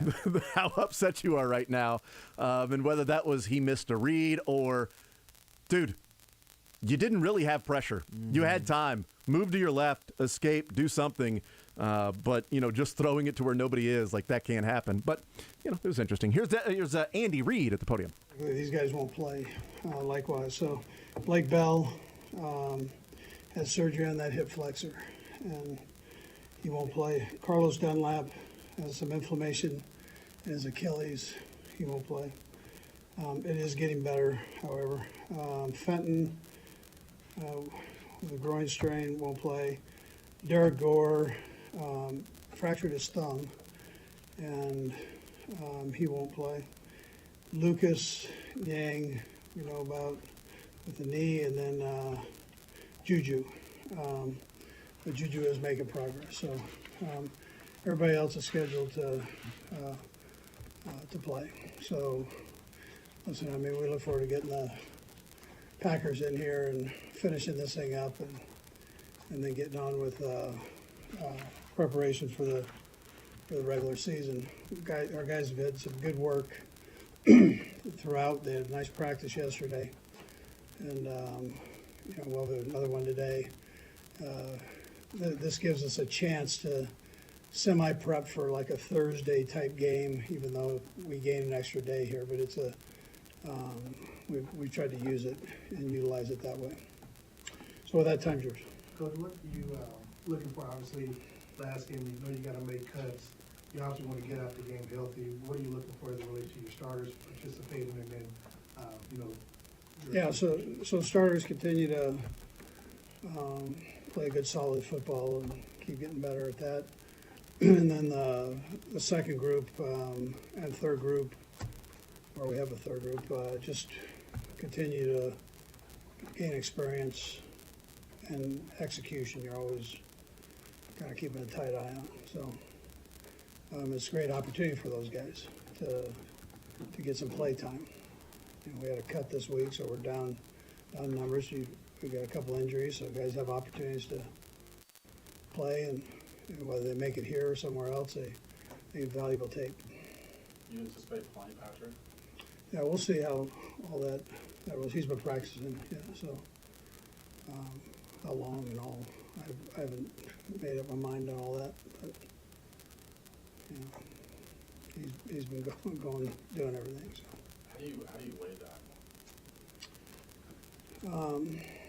Well, you know, I was going to say it's not quite as heavy as I am, but I've got to figure out a way to weigh it. I just go off of what I think is right. I use number count too. So from what he's had in camp and in games. So. Do you pretty much have your set 53 in your mind and look at Thursday's game as somebody who might sneak up? Let's say, for example, the kick returner for the Cowboys who kind of played his way onto the team. Do you have an expectation of some players who might sneak up in there in that final 53? Yeah, there's always that bottom third of your group there that you're looking at, and but there's competition all the way through. So that's they're for starting positions and depth positions. So we keep our eye on all that. I mean, we grade these guys every play, every day. So we're talking about it and going through it, and Brett and I get together. He does it with his staff, and then he brings it to me, and then we get together and talk through it, and kind of coaches me up on what he thinks. As of today, this is what we're looking at. We'll see, where it goes from here. Andy, just in terms of guys that are probably a little off the radar, I wonder if you have any sense of the arc of Kahende, Virginia, if he's making progress, and I assume he's in the sort of the developmental overall category. Yeah, that he is. So he's still on the team and he's getting reps. So we'll just see how that goes. How hard is it for a guy to be, just introduced to this at this level? It's tough. That's a tough thing. Yeah. So, but he's working at it, and he's got a great attitude. With Blake, he had the surgery. Do you have a timetable yet, maybe on when he might be back to playing? No, I don't think it's going to be real quick though. So. You anticipate him going on IR once he gets sick? We'll see on that. We're kind of throwing some things around right now. So. Coach, in reference to Juju Smith-Schuster dealing with a knee inflammation, is this something that occurred from the first preseason game, or is this from practice on that Monday? It was practice, yeah. Okay. Well, what is your concern level with him that he'll be ready for? Yeah, I think he'll be fine, Herbie. Yeah. I mean, he's right there right now, so he's starting to really. He's kind of turned the corner here the last couple of days, and he's running on it, so it's good. Coach, based upon some of the development, how comfortable are you with Noah Gray's progress in that regard when it comes to blocking and what you need to accomplish? Yeah, Noah's done a nice job with it. Listen, you don't want it to happen to anybody, but that position, we at least have some capable guys in there that can do it. But Noah's worked very hard at that, and he's done a nice job with it. A couple more guys. Or not. Either way is fine with me. Thanks, Dave. All right, there's Andy Reid. A couple more or none. So some news there. Patrick Mahomes said, we'll see. He hasn't made up his mind. How do you weigh that? Well, it's heavier than some other things, not as heavy as he said he weighs himself. Blake Bell, it won't be real quick. Surgery on the hip flexor for Blake Bell. Asked about IR being a possibility. He said, we'll see. Throwing things around.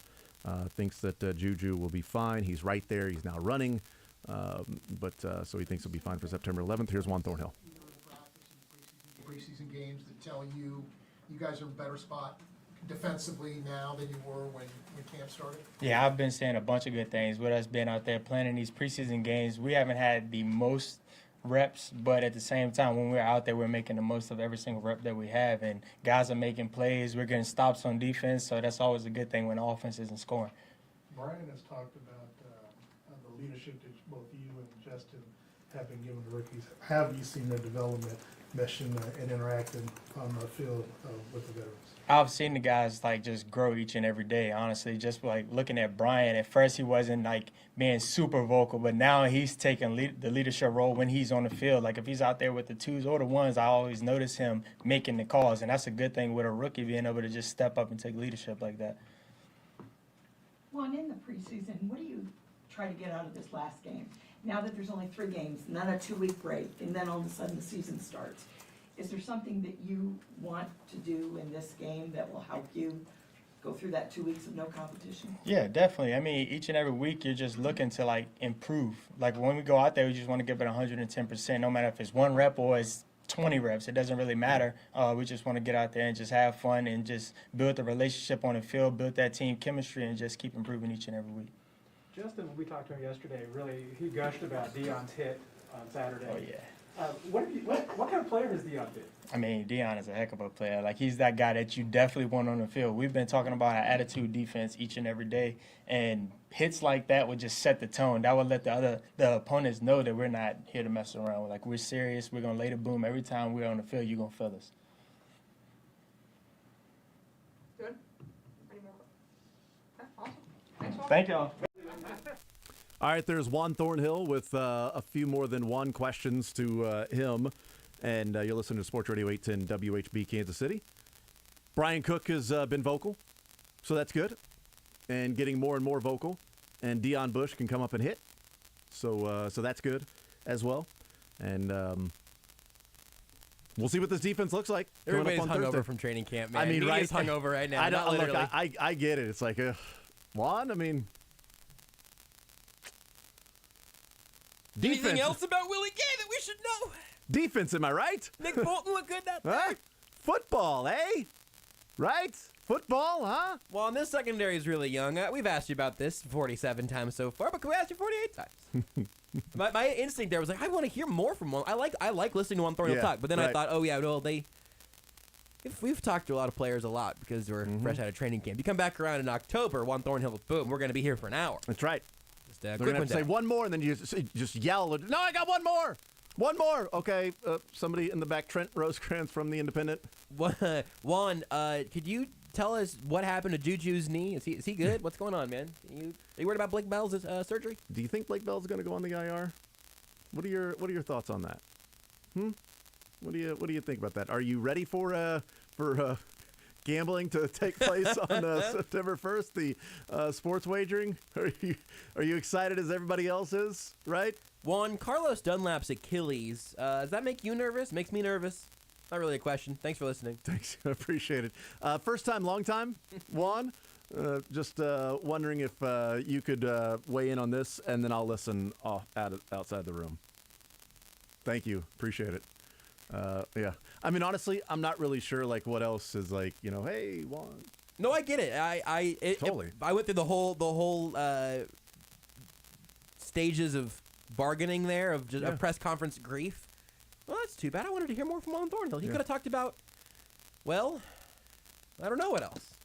Because he's already talked about how he feels. Yes. Juan, are you still 100% like you were 2 weeks ago?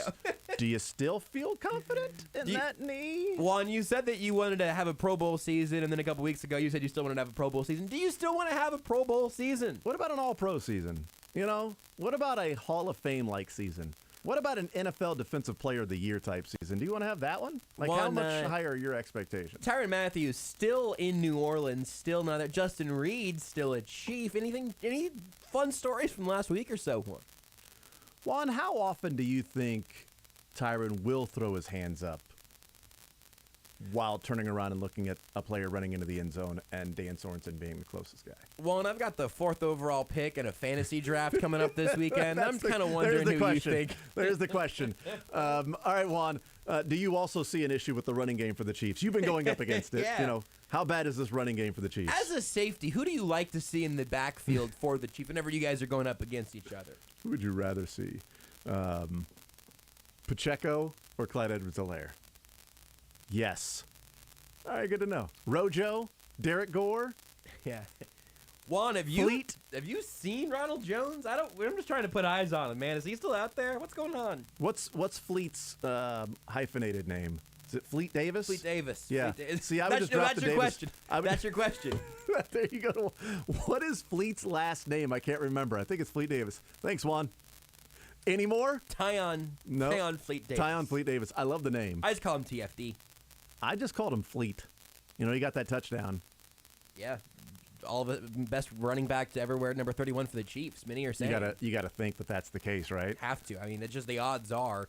You got Jody Fortson, the best 88 in Chiefs history, Tight end. and Tyon Fleet Davis, the best 31 in Chiefs history. Somebody has to at least ask the question: is Jody Fortson the best tight end to wear 88 in Chiefs history? The only I want to agree with you, but I don't think that has to be asked because I think it's like asking is Patrick Mahomes the best 15? Don't overthink. He probably is. Of course he is. He probably. Definitely. I would lean definitely yes at this the point. best Chiefs tight end to ever wear number 88. I would lean yes at this point for Patrick Mahomes. It's sort of like asking about Drew Waters, number 6. Is he the best number 6 in Royals history that's probably going to play center field? I mean, after one game, he has literally had the game-winning RBI every time he's played in a Major League Baseball game. Did Lorenzo Cain or Willie Wilson do that? The answer is no. The answer is absolutely 100% no. Drew Waters has. Do you know who last wore number 15 in a game for the Chiefs pre-Mahomes? Apparently, wide receiver Mike Williams got the number at some point, but never appeared in a regular season game. This guy was mentioned in a Sports or Leisure within the last couple of weeks. Unieski Betancourt? No. No, unfortunately. This was after Steve Breston wore number 15. So there's your okay. There's your window. We're tightening it up. After Steve Breston, before Patrick Mahomes, there was 115 who appeared in a game for the Chiefs. What position? Was it quarterback? Nope. Number 15 receiver? Yep. I mean, I have recently came up.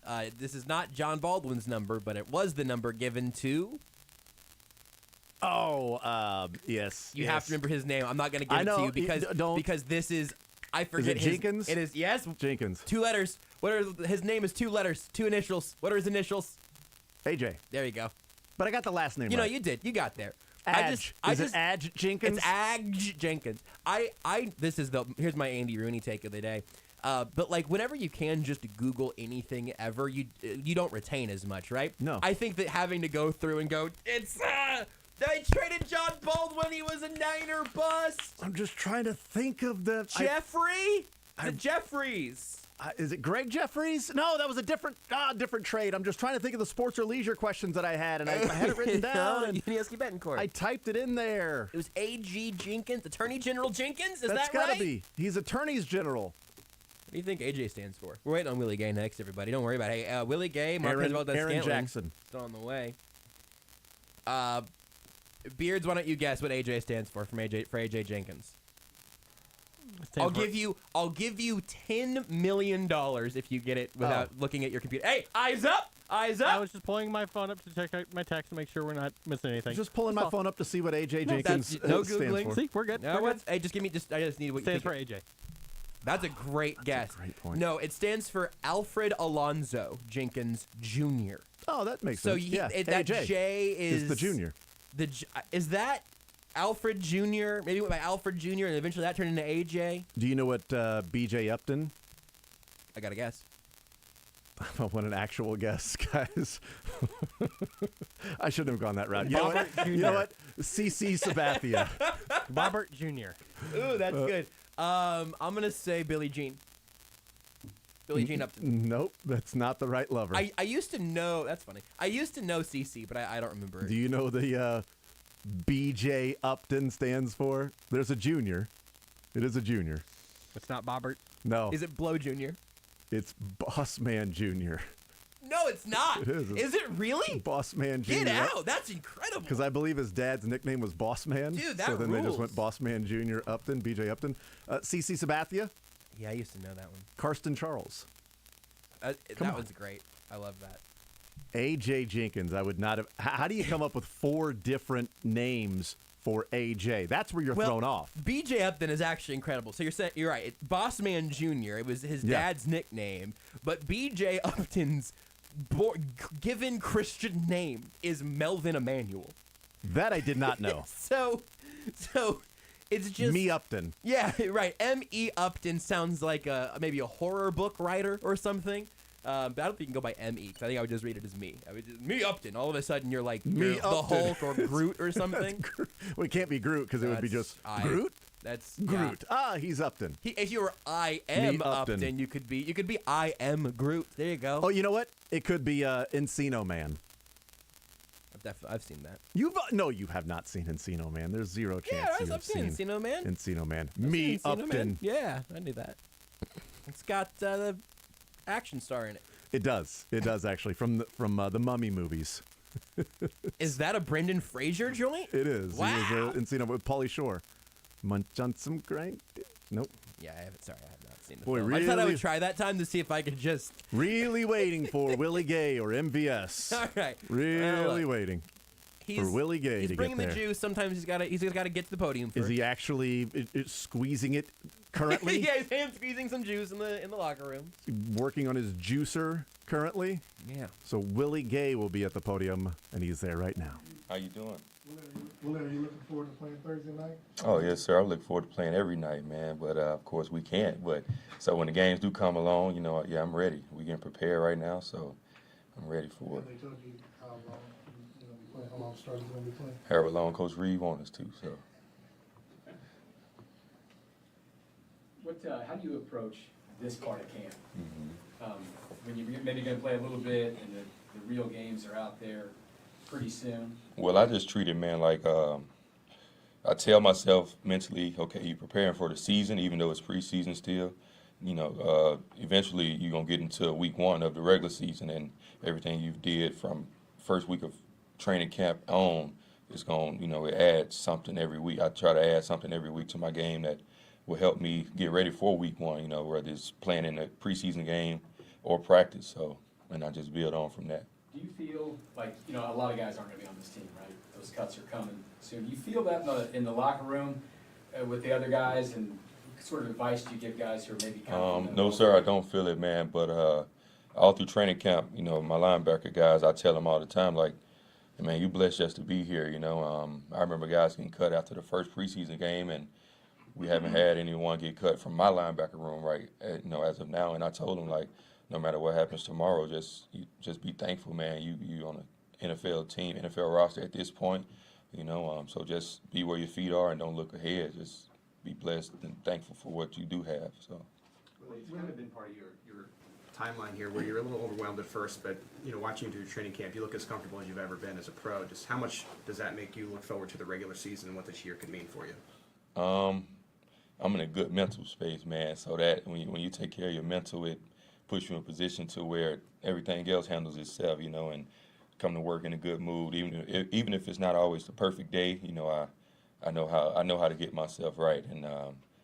And like you said about the season, man, it carries over, and next thing you know, I'm having good practices. Next thing you know, it carries over into the games and making plays, and don't everybody, just thinking it's because of preparation, but really it's just because, it's all a step each and every day, each and every week to be good mentally, and work on my mental and myself. So.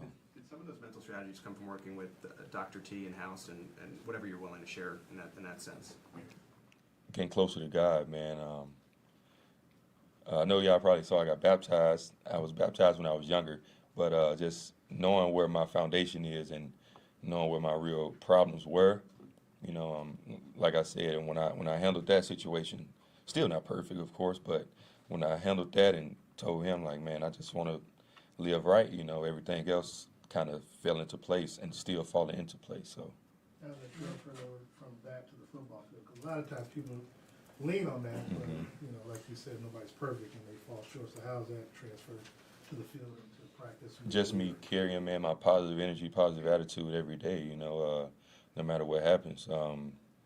Shoot, we can lose a game, I can get hurt, but at the end of the day, it's all about what's on my mind, what's in my heart, and that's what transitions over into big games and big plays being made, because I didn't fall down when something bad happened. I always stayed strong and carried on. Willie, what have you seen from the defense in preseason or practice recently that lets you know you guys are in a better place now than maybe you were when camp started? Man, just constant growth, man. Each and every week, each and every day again. You see the young guys add on and just really come in. They know the defense well.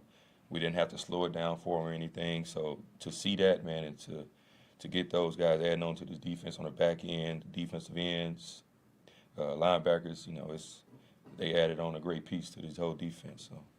Willie, you talked about growth. I asked Nick about a week ago what he worked on most in the offseason. He said he really wanted to work on his speech because, he speaks kind of fast. Yeah, are you able to see that in the huddle and, about his communication, how he got better? Nick's a lot more comfortable now, so man, like when you come into whole new building, whole new area, man, city, state, wherever it may be, defense, team, you got to get comfortable. It's hard to just have a rookie come in and just be the same person he was for 3-4 years in college, so it all takes time, and he's definitely got there now. So. How was that mental part helped you off the field, with the occasion, bringing your family closer together? You say how's it helped me off the field? Yes. Man, I'm just y'all see me as juice man on the field, but I'm juice man at home too. So with my dogs, with my baby boy Josiah, with my mom, she's in town right now. So it's just the attitude I have throughout the day, throughout the week, man. Just stay positive and keep pushing. And it looks like your run game has improved, in your run defense. How has being next to Nick kind of help you flow along those lines? Really just get more comfortable with the scheme, man. It comes with playing and practice, and because you can know your assignments, but it's all about getting a feeling and the flow of the game, instincts, things like that. So. One of the things that this defense wanted to get this year was more speed. Do you get a sense of that? Are there things that you see on the field that you see that there's just more speed and quickness out there this year? Those young DBs look good, man. I'm going to be honest. And I'm adding on to that room, with the corners and the nickels. All those rookie cornerbacks and DBs, they look real good. And just adding on to it with those older guys, it only adds to the defense, and it makes the whole unit look well. So. Really, just from a football player standpoint, you go into this game, and it's a lot of it's going to be younger guys getting evaluated because it's the final preseason game. Then you guys have 2 weeks off. So you kind of can't get in the flow really with this because you're not sure if all your units playing. Yeah. And you got 2 weeks. So how do you stay sharp getting into game one when the setup's kind of like this? I mean, we still have practice, so kind of what I was saying earlier, you just treat practice as mentally you tell yourself, I'm getting ready for Arizona, or, because that's the week one, it's the first problem we have to get through. So whether it's a walkthrough practice or just an off day, even just whether you're watching film, just prepare your mind as I'm getting ready for Arizona. Every day. Every day. Right, but following up on that, though, obviously, because you're not going to play obviously the full game, and then you, like you said, you got 2 weeks off. Will you all have enough, quote unquote, real game speed in practice to simulate what you're going to be going into that first game? Because obviously, you're going to be expected to play all 4 quarters. You're going to be trying to get your wind and your legs underneath you. You haven't played 4 quarters. I mean, that just comes back to us being football players, man. You can practice as much as you want. You can. It's all about going out there and being who you are. And we're football players, and that's what we do. Whether we practice a whole 6-7 days or practice 1-2 days, we are expected to go out there and make tackles and run around and hit. So. Willie, you talked about your growth in in that linebacker room, you're still a young guy yourself. Who in that room are you going to for advice or anything like that? Is it Elijah Lee? I know when you came into the league, you had guys like Derek Johnson, but you're the older guy in that room. So who are you going to? Well, I actually didn't have Derek Johnson. I had Anthony Hitchens, and I actually was talking to him like a week ago.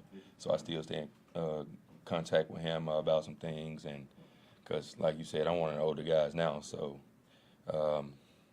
So I still talk to him a lot of times and ask him for advice and stuff like that because he played 8 years in this league, so he knows a lot more than I do. Anything specific you're asking him about? Man, really just honestly life skills.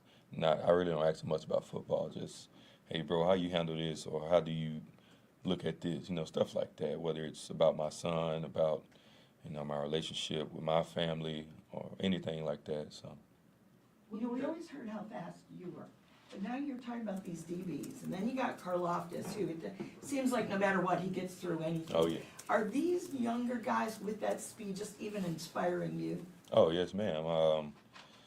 Like I said, when they added on to this team, to this defense, it makes me, in year 3, feel like, man, we're going to be special this year, and it hypes me up to go even harder, because I know we can be a special group.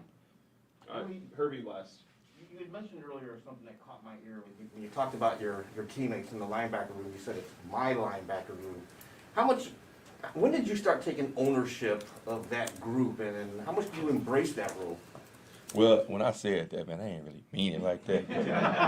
But I know I'm one of it's me and D. Harris. I think we're the older two in the room that this has been here, and of course I got younger guys now that I try to help out a lot, and so I guess I do take the leadership role a little bit, man, and I try to just lead and do my part and make sure that whenever they see me doing the right things, so on the field and off. So. I guess. Cool. Thanks, Billy. I appreciate the question from Herbie there at the great end. Follow-up, man. Because he said that, and you're like, okay, kind of wrote that down of my linebacker. All right, this guy clearly is invested in taking ownership of it, and he's. I didn't mean it like that. I didn't mean it like it's my linebacker. Hey, Nick, welcome to my linebacker room, Darius. You've gotta have the ear for a weird thing like that. I made a mental note of it all. Like, oh, my linebacker. That's kind of interesting. And then sometimes you ask the follow up that you don't get the answer you're expecting. That's okay because it's still a good answer. Because had Herbie not followed it up, you could kind of run with that. We could have talked about it for 10 minutes. Like, I was ready, Willie dude. Gay clearly, this is an ownership thing for him. He even says, now that I think about it, I am kind of taking that role, whatever. Yeah, but awesome. Saying that, maybe it was, subconsciously, he says my linebacker room is thinking like he and Darius Harris are the, sort of the old heads of that group. That thinking of like Willie Gay, year number 3. Hey, you're the veteran along with Harris. So. Teach these, not necessarily young pups, but guys that have not been around because Chanel, new guy, rookie, and then Elijah Lee and Jermaine Carter, new guys as well. So you've got Harris that's been in the system for a few years. Bolton, this is his 3rd year. Or excuse me, Gay, his 3rd year. Bolton, 2nd. And everybody else their 1st. And we talked with Adam Teicher about that. I'm with Adam. I don't think Jermaine Carter makes the team. I think it's pretty indicative when the green dot was worn by Nick Bolton, Darius Harris, and Leo Chanel, and Jermaine Carter played next to all of those different guys. Yeah. But Elijah Lee also played a lot. And if you're saying, who's going to be... If Carter was the only green dot, like the immediate green dot after Nick Bolton, they'd be like, okay, feels like there's an importance here. But if they're wanting to keep 6 defensive backs, you can't keep 6 linebackers too. So if you're going to keep 6, not defensive backs, 6 cornerbacks. Right. 6 cornerbacks, you can't keep 6 linebackers. So it's either Lamons / Nazeeh Johnson, or Lamons and Johnson both don't make the squad and Jermaine Carter does, or Jermaine Carter does not make the squad and they can choose either Lamons or Nazeeh Johnson. And considering that Lamons is on every special team unit, I think you'd probably go with him over that. And by the way, also to point that out, Elijah Lee is on every special teams unit as well. Yep. That's going to keep happening. Yeah. And Jermaine Carter is on 1. Yeah. And I think it's like punt coverage, maybe. So like, the punt protection / coverage, is the specialty of the 4 phases: kickoff, return, punt coverage, punt return. Carter's on one of them. Elijah Lee's on all 4. One thing that and came neither wear the green dot. You know, one thing that came up yesterday when Spags was talking that I don't think we've spent any time talking about, and I think that's part of the angle here, is that you have a second-year linebacker as your automatic green dot wearer in the middle of that defense. If we were looking at that from the outside, if the Chargers were doing that and we knew about it, which we might not know, who knows, but if you saw another team doing that, you go, oh boy, that you got to worry about having a rookie wear the green dot there. You know, obviously Bolton wore it some last year and started that transition a little bit, but there is not an inkling of nerves from Spags to Bolton to Gay to Reid to Brett Veach to the fans to you and me. Yeah, everybody's like, yeah, no, Nick Bolton can do that. A good note there. I don't know if we missed that if that was when Bolton talked. Or I think it was Steve Walsh who asked. But like the idea that that Bolton is now working this last offseason on not talking too fast, so he gets his phrasing right in the huddle. I mean, that's the kind of thing that I expect you to work on in your 5th offseason once you've got everything else figured out. And Bolton just seems very comfortable. He is a quick talker, and let me tell you, we can smell our own. All right, so but Nick Bolton. You want to get it? Do we need it? We have Les Norman coming up. Are we going to get Marcus Valdez-Scantling? Les Norman's going to come up right now. Are we going to Nick Bolton. There's not going to be any MVS. MVS got stolen away by somebody else, and so he's not going to be up there at the podium. But Patrick Mahomes also is not going to play on Thursday. Today, so we will take a timeout. Les Norman, we'll talk with him. We'll talk some Royals, breaking the norm. Les Norman coming up next. Want to see more of The Zone? Watch the show live on the Sports Radio 810 WHB Facebook, Twitter, YouTube, and Twitch.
The Zone with Jason Anderson. I'm an absolute idiot. Just in life and in baseball, I am an idiot. Weekdays from 10 to 2 on Sports Radio 810 WHB. All right, hanging out, talking some Royals now. Les Norman breaking the norm, presented by TruckMovers.com and First Federal Bank of Kansas City. Hanging out with us here as the Royals get a quick 2-game set with the Diamondbacks after sweeping the White Sox yesterday. Just White Sox, no chance. Swept. When's the last time they swept the White Sox? All right, it's a 1-game series, but still, is that? Do you go into that game as the rubber match already? Like, it's getaway day, it's the rubber match, let's see what they can do. It's odd. You're out of town, you stop into Kaufman, play a game, then you go to Arizona. Just part of the quirks of the schedule with some makeup games and trying to fit in all the games when you had the lockout earlier in the season. It's the White Sox. You should be going in like, we're going to Little League 10-run rule these jokers. Let's do it, man. I'm good with that. I mean, I'll take the 6-4. But your thought process is, Yeah. let's spread these guys without the spread rule. You know what? I'm good with a win because that thing, as the White Sox came all the way back and tied it 4-4, I'm like, this has such the same script that we saw so often this year of the Royals take an early lead and then just missed opportunity after missed opportunity throughout the rest of the game, and the other team comes back, ties it, and wins, and you're like, oh, wow, how'd they blow that 3-0 lead? Or another team, the other team takes a pretty decent lead, and the Royals scratch and claw and get within a run or two, and then ultimately don't win the game. That's been those have been the scripts throughout the season. The common theme. And so glad to see that they got it done. And by the way, a guy who was traded from the Braves because he was such a free swinger and was a strikeout machine. And the Royals trade for him, get him in the system, Zumwalt and those guys, and try to do the whole find a pitch you can do damage with, but also work the count. That guy takes a walk with bases loaded and gets the winning RBI. Yeah. I mean, I wonder if anybody in the Braves organization would be like, no chance that guy's going to take a walk in the 8th inning, tied 4-4, with bases loaded. No, he's too much of a free swinger. He wants to go and make the without a check swing either. He didn't flinch at the ball either. He saw it out of the hand, took it. Well, you know what?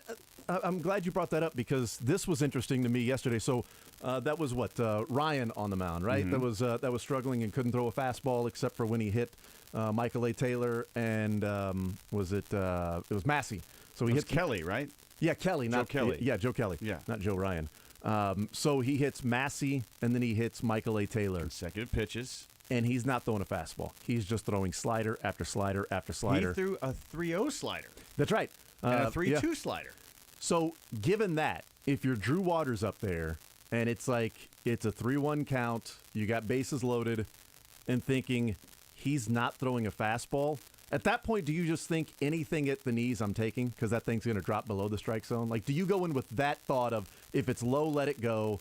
If it's high, see if you can do some damage on it. Fly. Yeah. Yeah, well, that's the knuckleball, but you don't necessarily have to let it fly just as long as you can do damage with it. If not, it's a little high and outside. I'll take it as a 3-2, and then we'll come back and see what I can do on 3-2. But in that particular at bat, I was thinking to myself, it's got to be a slider. He can't throw a fastball at all, so he's got to go back to a slider. And once it came in low, I mean, it looked like Drew Waters was like, no, I'm good. That thing's going to drop out of the strike zone. You would think. I wondered if that approach. Okay, I got traded, and people don't think that I can hit and handle it, and I'm heading my course correction here has got to be something different because my free swinging days are going to take me out of this game.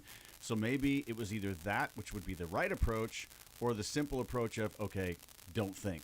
Dumb yourself down. I call that caveman dumb as a hitter because then you can react. Either way is the right way.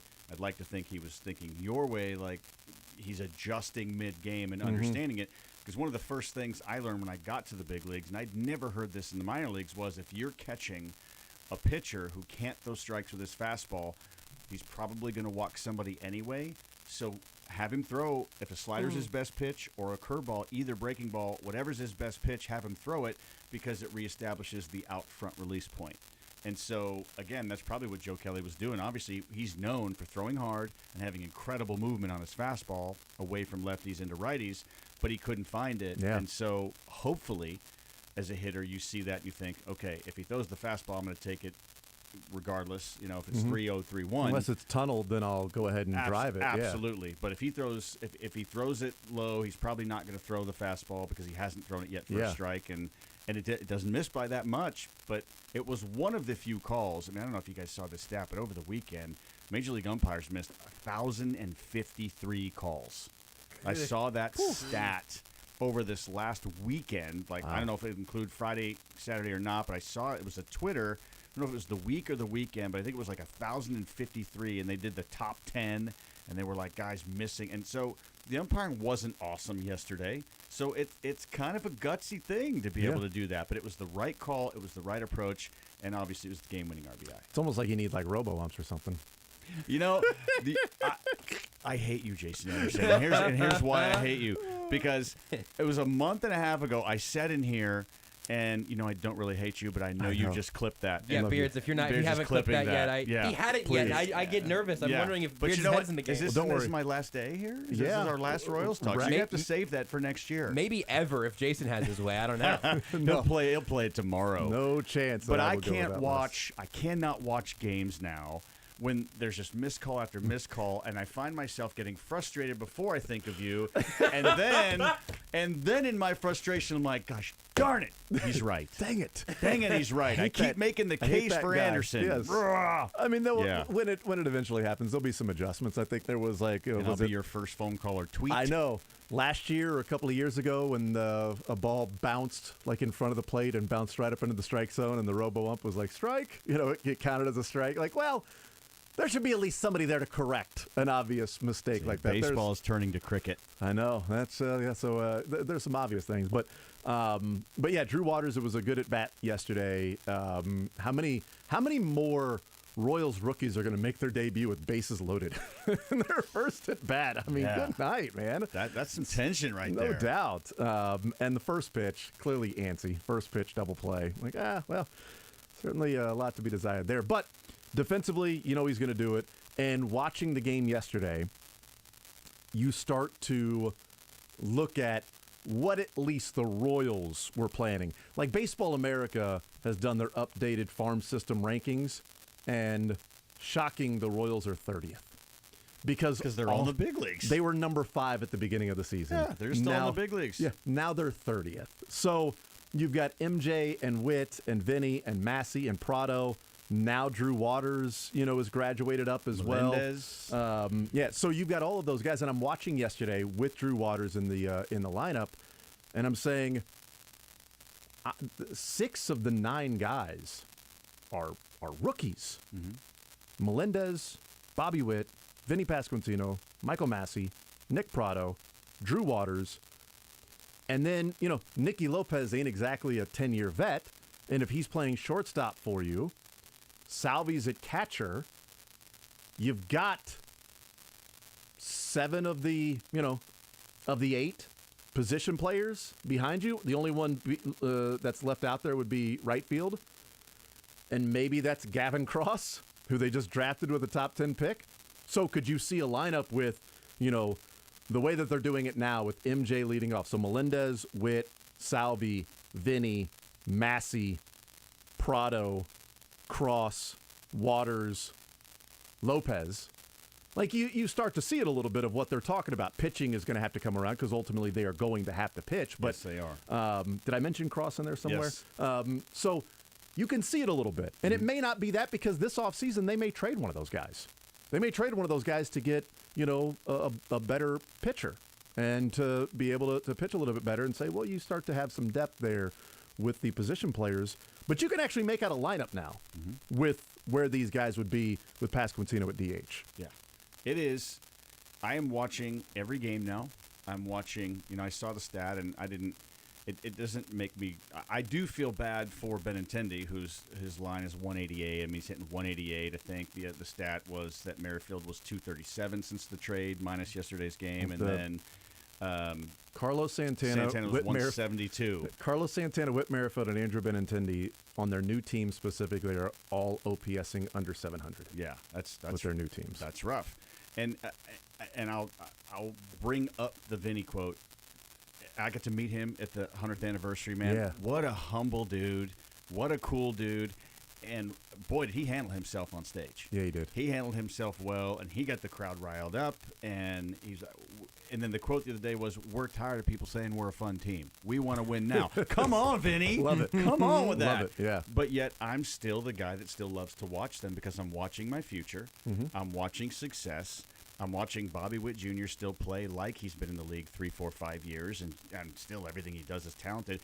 He hits a routine ball to third base yesterday. The third baseman gives the quick look to second and then fires it over to first base, and it's still bang, bang over at first base. Like, dude, another millisecond, and you look bad on national TV. So, the error at second was because of Bobby Witt's speed. Absolutely. Slow roll at a second, and he tried to be There's quick pressure. and try to throw that thing, and he just booted it. And it's like, well, even a slow roll to second results in an error because of his speed. A team like this makes you forget about, we want to win now, makes you forget about projections a little bit, and makes you realize this is going to be a really good team in the future. As long as they can, if Brady Singer stays on track and we can start developing pitching, this is going to be continued fun to watch. And this team makes you stomach a little bit of the losing. Eventually, as this team rolls on, you might get tired of it. But overall, right now, this is a team fun to watch. My boys, my bride, and some friends, we're all going out this weekend. And originally it was going to be, we planned ahead, we're going to go watch the Padres. They don't normally come here. You know what? Now I want to watch these guys, our boys in blue, compete against the Padres. I forget the whole Tatis thing. I'm over it. I'm done with it. Whatever. It's just going to be fun to watch. Yeah, we're going on Saturday night. Of course you are. I love you the just 90s want to watch concert. Vanilla Ice. Yes. I love the 90s concert. You know we're Color doing Me that. Bad. That's right. I'm going to throw myself in front of Jason because you mentioned Yes, Bobby Witt, and do I know that this is something that's really been on Jason's heart recently. What do you make of still having Bobby Witt bounce around a little bit defensively? What is the advantage of that? What is the disadvantage of that? Where do you see him fitting long term? Like why are they tinkering with him so much right now? I don't think they're tinkering. I think it's kind of, necessity is the mother of invention, I guess, or whatever you want to say, team-wise, whatever. I think right now it's okay this year. I think by next year, though, you need to establish the dude and let him play some shortstop. For me, let him play some shortstop. Now, if the move is to third base and say, well, he's more of a natural shortstop, and if he goes to third base, I think he's only going to get bigger in size and get stronger. And I don't think people realize because he's so young, you get that baby face and you run fast. There's just this weird leanness you see out of someone. But when I remember when he first got drafted, and I was down coaching fantasy camp a few years ago, and him and Prado came in so graciously, or because they had to, either because they were young. Either way, though, they stood in the center of 120 people, coaches, fantasy campers. I almost said players. Fantasy campers. Sorry, fantasy campers. Love you guys. Had practice last night, but you get it. Yeah. And so they stood there for almost an hour and just answered questions. Awesome. Well, just this big circle of people were around him, and so but he's huge. Yeah. I mean, Prado's a tall guy, and he's no slouch himself. He's a big dude, but Bobby Witt Jr. is got some size to him, and he's only going to get bigger and stronger. And I watch him run, and look, this isn't the generation of tight pants like our Royals in the '90s. I mean, holy cow, let those out a little bit. But now. The uniforms are a lot better, and the players have more say so in what you wear, and so I watch him run, and his quads and hamstrings. I'm like, that's a big dude out there. So my point is that he could play third base, but he's so agile and smooth and strong. I would like to see him preferentially play short, and by next year stay there, to answer the question. Yeah, the worry that we talked about a couple of weeks ago was they moved him to third because, Lopez can be more of a utility guy, and, of course, Mondesi's going to play short next year. This is Jason's concern. I don't know who. I don't claim this. Sorry. I'm just saying. You still think he's going to come back and the Royals are going to keep him there, don't you? You still think that they're going to... He does. I do. Yeah. Even if you say you don't believe it logically, you feel it. You definitely feel it. No, I believe it. Until they move on from him, he will be their shortstop. That's just what I believe, because they've talked about even before this year that we're trying to exhaust all possibilities because you don't want to have to continue to move around your infield. Yet opening day, there's Mondesi playing the sixth spot. I don't see it happen. honestly don't. I hope you're right. I'll be honest with you. If they do, I'm going to be highly frustrated. and normally I'm not necessarily vocal Well, about I just don't stuff like understand that, if Witt is the guy you're going to put at shortstop, then why is he playing third right now with Lopez, who is playing shortstop? Forget about the experiments. He needs to move on. The What- Royals need to move on. He needs to move on. What really makes you mad, just like in life in general? Because like I don't know if people know this, but like if you listen to Breaking the Norm, you probably get like you've got a very like level-headed demeanor. But I do feel like you've got a little spark if you something really grinds your gears. Yeah. Yeah. What gets you? That's a great question. You mean in life or Yeah, just in baseball? not in baseball. Explicitly Okay. not in baseball. In life. Wow. I get frustrated when I'll see a guy like way ahead of me going into a store or something like that, or a mall, or one of a big tech store, something like that. And there's a guy that will walk up, and they're so preoccupied. There's a lady behind them, could be an old lady behind them, and they just let the door shut. Oh, yes. I'm And with you. now, and I don't mind. I will sprint up there. It really frustrates me. I'll just say this one thing. As a whole, as human beings, when we don't have common courtesy for other people, no matter what, because you don't know what's going on in someone's life. Behind every face is a drama unfolding, and it doesn't take a lot of effort to take care of other people. Everybody's mad at each other all the time, and everybody's about the politics and all the stuff that goes on in the world. People could just be nicer to each other, and it drives me crazy because it just doesn't take that much effort. That grinds my gears. I love it. Yeah, Now, Beers, do you already have Les saying "I hate you, Jason Anderson" in the system? Or okay, all right. So now you're exposing me as a hypocrite. We're That's all what you're hypocrites. doing. We're all hypocrites. What really bothers you? People that don't hold the door open, and Jason. And Jason Anderson. Main things that really But get see, me going. you only grind my third gear, Jason. That other stuff Thank you. grinds my 12 gears. There you go. I'm with you because I've seen that. It's a habit for me now when I'm walking in somewhere and a door, I have to look behind me. You got to do just a little Like, peripheral always. check. It's such a habit, and it bothers me. Also, not using turn signals really bothers me. Like, I'm worried about buying a new car right now because we're looking for new cars, and I'm worried about it because so many new cars apparently factory don't come with turn signals. Yeah. So many new cars don't have turn signals because apparently they're not being used. Or they don't come with turn signals. Because there's really nice cars out there with people that just didn't come equipped with. Because clearly they would use it. I don't say this very often, or very. I maybe have never said this. Jason, that joke was a little too subtle for me at first. You're like, really? They're not coming? Why would Like, they? wait, are Teslas doing this for? Do they have auto turn signals? How do you know? Like, you're Oh, not I was the only doing a one. bit. You're not the only one on the road. Like, there's other people. Just traffic moves Common much courtesy, man. more smoothly if you do that. Just be courteous. Be courteous. Absolutely. Well, that is an amazing thing to leave the conversations we've had this summer with the Royals with Les Norman.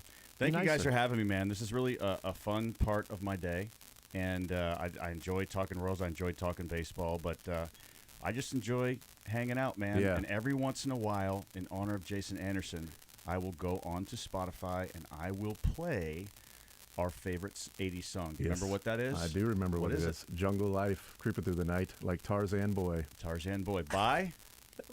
I just learned this like yesterday. Baltimore. Baltimora. Yeah, Baltimora. It's monkey business on a sunny Yes. afternoon. The only reason I know either of those is because of Les Norman.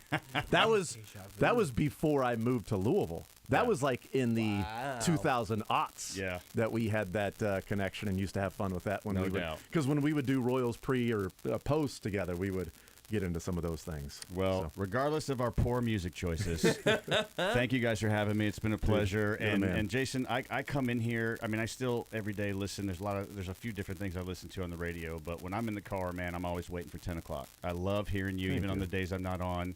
Try not to be too egotistical like that. I only listen to myself on replay. No, I actually don't do that. But you both you guys are awesome, and I love hearing your take. And you're funny, and and it's not just baseball; it's all sports. So it's been an honor to be here, but it's also an honor to listen to you guys have fun and just bring it like you do. So thanks. Well, it's an honor to know you. Yeah, that much. That Stop much is getting absolutely deep, true, man. Let's go. That Come much is on. true. I'm gonna see if I can get you. We'll get Jason out of here. You have a vacation day or something. We'll have some off-season baseball talk. I'll invite you back. I'm in for that. 100%. Les Norman. You keep saying off the air, Jason. You don't want to talk to Les anymore. I That don't is know. not true. That's why I've been off for 4 weeks. That is not true. You That's kept why saying, "Boy, I'm so glad the Chiefs pressers are when they are, so we don't And have I to was talk on to Les." vacation and like we have to talk with Les again. I love the conversations we have with Les. Les Norman, Breaking the Norm, presented by TruckMovers.com and First Federal Bank of Kansas City. Love you, brother. You too, bud. We'll talk soon. There's Les Norman. We'll I'll take get a the door timeout. for you, Les. Thanks, buddy. We'll take a timeout. Come back. More so next. Follow the show on Twitter at J810Anderson, at JB Brisco, at Beards McFly, and at Sports Radio 810.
Like, I didn't wake up this morning and say, I hope McCole Hardman hurts a groin today. With Jason Anderson. I hope McCole Hardman hurts a groin today. On Sports Radio 810 WHB.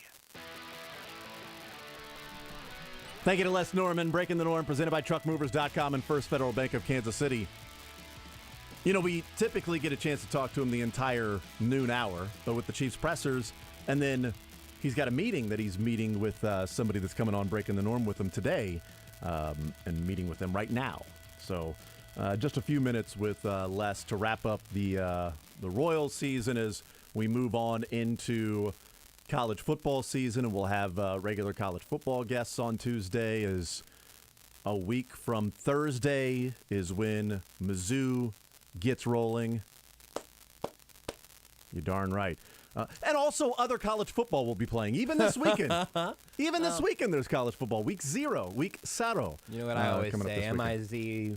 Z-O-U, that's what you say. Yeah. You say Z-O-U, you know what I mean? I don't even know if you know this about me, but I have extremely, extremely little in terms of, local collegiate ties. Yeah? Fiance Renee and her whole family are K-Staters. Okay. I started covering KU stuff when I was freshman in college, but I went to Mid-America, Nazarene, and Olathe. So I went to Johnson County, so KU country for the most part. And I have literally no ill will towards Mizzou in any way, shape, or form. So I don't know if that makes me more or less reliable. I'm kind of college rivalry agnostic. Yeah, no, that's perfectly fine. I don't know what this football season is going to do to me. I'm going to try to plug in a little more. I'm not a big fan of rivalrying in general. Really? Oh, no, I'm not. Okay, Not at all. neither am I. I used to be until I moved to a city that the entire fabric of that was, and I watched it from the outside, and I went, was that me? I think it was. Yeah, no, I'm not going to do that anymore. No, that makes sense. Kentucky-Louisville is level 9 interstate rivalry, I imagine. I mean, it goes up to 11. Yeah, it's fair the enough. entire state. Around here, it's you've got the Mizzou and KU and K-State, but we all come together for Royals and Chiefs and Sporting and Current now. There's nothing you come together for except for 2 minutes in the first Saturday in May, but yet people are rooting for 20 different horses. So you can't even come together for that. Todd Leabo next. Calling all party.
tumbling down, pledging their love to the ground. Way out west, there was this fella I want to tell you about. A fella by the name of Todd Leabo. At least that was the handle his loving parents gave him. But he never had much use for himself. This Leabo. He called himself Leabo. Sometimes there's a man. He's the man for his time and place. He fits right in there. And that's Todd Leabo. Kansas City. I hate Levo. La la la la la la la la la la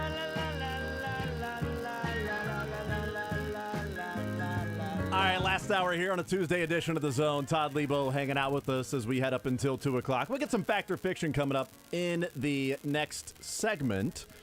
Again, thank you to Les Norman, talking a little baseball in the previous hour, and also hearing from the Chiefs with Andy Reid and Willie Gay and Juan Thornhill. No MVS. MVS disappeared. He was going to be at the podium, and then poof, he was Kaiser Soze. He was gone. Like that. Now I just realized that I'm eating on camera here. Dude, you're fine. It's okay. Yeah, it's no big deal. Here, so I'm going to move over so I'd be in frame. I'm like, I'm eating. Did you just see us sign Why, these cards? why too? are you You more turn that off? Why are you more worried about eating on camera than eating into a microphone?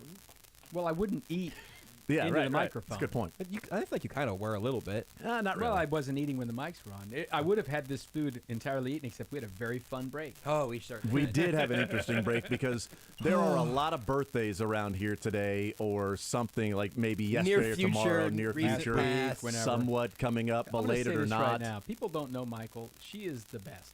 Yes. She, I Yes. mean, we've never had birthday cards really sent around and all this stuff. No. And she's got all that stuff, and she wants to make sure people have little recognition and all that Yes. stuff. So Yeah. she was in here doing that. Such a Yes. nice change of pace from you. And apparently there's a cool card type deal that you can set up like a video or something, and you just barcode. There's a you know, QR code not inside of the barcode, but- card. Yeah, Yeah. QR code inside. Automatically makes the video start. Boom. And this video that ended up getting saved on there that apparently cannot be edited has a series of pictures for this individual and their of their family. family It's and neat. cool things. But for some reason, the video starts with a picture from the 100-year anniversary of just Josh Brisco on the stage. Well, you're proclaiming birthday wishes. Yes. Yes, exactly. I'm singing happy birthday You're the It's to just- MC. You're the Here's- MC of everyone's birthday. Here's a close-up of Josh Brisco. And now here's family And and here's pictures your and vacations and loving off family. doing fun stuff. And here's Josh Brisco on stage. And Yeah. just randomly, that's what's happening. I'm You beeping good? You also good? now. Yeah, I'm good. This is just your weekly reminder that I have diabetes. Hey, good As you job. were. Way to be. Yep, you're Did welcome. you stab It's yourself? like Tuesday Nope, at they 1. Is just- that like the tornado No, siren drill? I actually have been waiting for when this was going to be a thing on air at some point because what I will explain, some of it is outside of my control. We're getting more beeps. But I've avoided it all the way until this point in the show. Good job. But sometimes my little pods expire, and so they have the little insulin in them. So there's like, Okay. they'll just beep. You So can't this do is- anything about it because it will beep from my torso. This is kind of like And it'll just be like, hey, change the battery in the smoke detector. pretty much. Gotta Yeah, get but up on I the am the ladder. smoke detector, and that is the battery. Yes, that is exactly right. Yeah, beeping him. I like We're that. good. It'll We beep had, again too, but we'll be off air. I have a really stale cookie that I took from Arrowhead because they were up in St. Joe and people didn't eat them. Do you need a cookie? No, my blood sugar's great. It's just Okay. letting me know It's that just within batteries. 8 hours from now, it will fully shut off, and so I need to have Okay. a plan by then. Yeah. Yeah, So come as long up as with you a don't plan. need me here to Are these also one of do the show tonight. It's a big lantern battery. One of Yeah, those? yeah, exactly. I actually have a car battery in my backpack that I just run up my Hook it pant up leg, and it do just it. hooks into me, and I'm just electric. Some would say. Yeah. It's like a D battery. Yeah, Great big one. yeah. Big I old- just Slip it right Big in. old, I big just old D. have to- Just put it right in there. It's- Make sure you get the positive negative right. It's new tech. That's how they do this. You don't have to be plugged in anymore. I just get plugged in real quick, and all of a sudden, you got Great. the energy Recharge. you need. Yep. Recharge. You know what we need? We need a battery sponsorship for you. That's right. You could be that guy. I would tell you what I would love. If anybody out here wants to do an insulin brand deal, Let's do it. I'll tell you what, you could pay me in trade for that. Hi, Done. Josh Brisco here for insulin. You might just buy it from them for half price. I would honestly I would take pretty much any Still half your paycheck now. insulin. Yeah, it's That's fun. Someone should do something about that. Yeah, that's fun. We had Insulin's expensive. Like Hey. about 6 months ago or something at the house, had a beeping noise, but it wasn't the chirp of the. Sorry. Of the. I was in your attic. The smoke detector. The smoke detector only beeps at 3 in the morning. That's done. So this was a different beep, and I'm like, oh, what is this? And I go over it. It's we have a separate carbon monoxide detector. Right. It's in our bedroom. It's above our garage in our monstrous home. You know.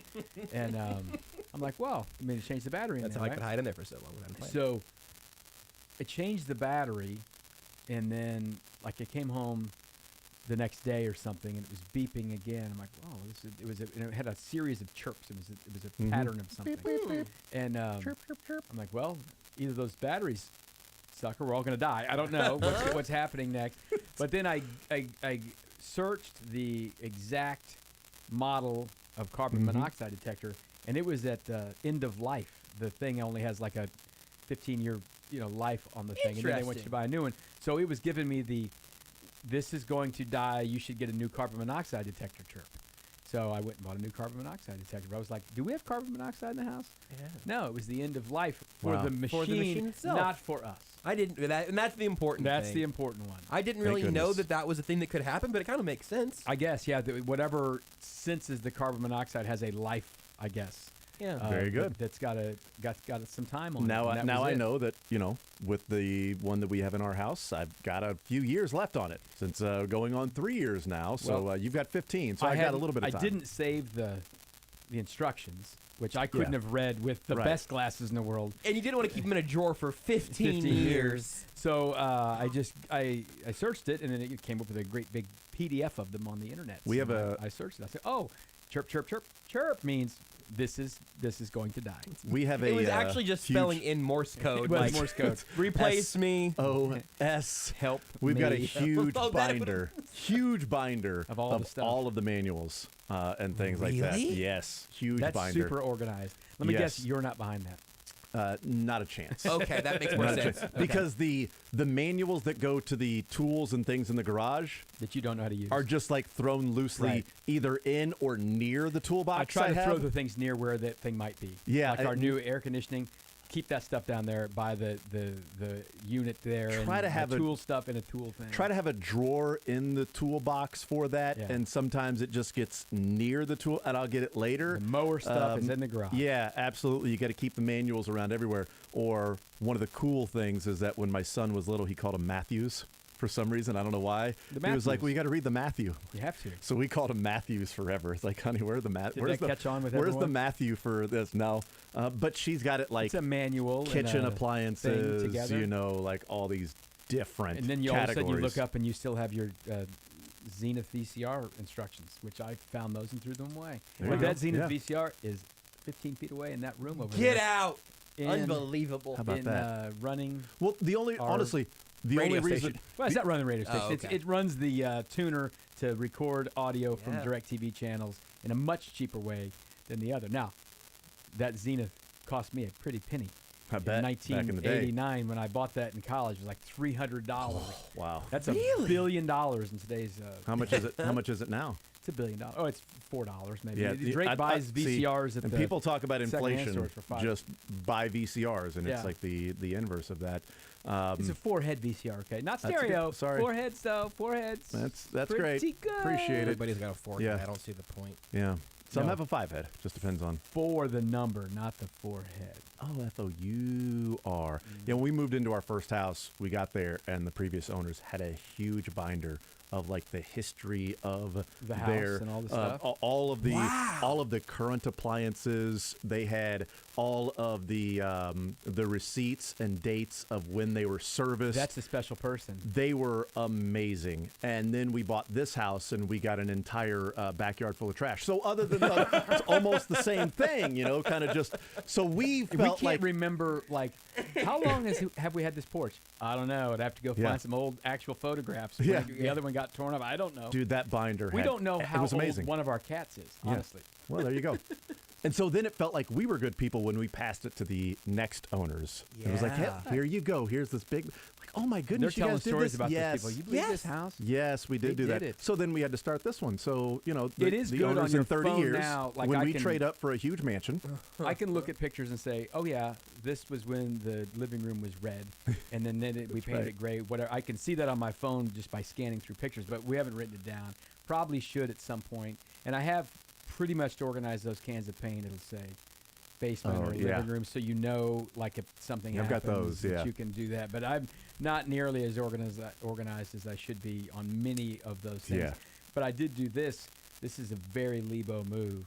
I got sick of, the light bulbs. All they do is go out. You turn them on, they go out, and they get the new LEDs and the stuff, right? It's good. But we have this one light bulb that is, it's like a floodlight kind of, recessed deal, but it's aimed at our fireplace area. Yeah, absolutely. And I leave that on almost all the time. Really? Because it's our light that's on at night, so there's some light downstairs and all this stuff. And I was like, this thing just wasn't lasting. So then I bought this light bulb. It said it was a 10-year light bulb simply. I don't remember when I put it in there, but I wrote in Sharpie the date on the base that's inside genius. the bulb. So when it goes out, You can I see if will it's 10 know years. if they screwed me over. If it's 9.5 years from now, after being used continuously, 24 hours a day for 9.5 years, you have a phone call to make. I got to call and you're it. getting your $8 back. General Is it Electric like- will hear from me. Is it like it's 10 years of reasonable use? Probably Kind of so. like you've won a year's worth of pizza. Yeah. Now we're going to give you one free one a pizza month. per week Yeah. or per month. And you're, so there you go. But I get got 12 so free pizzas. frustrated with the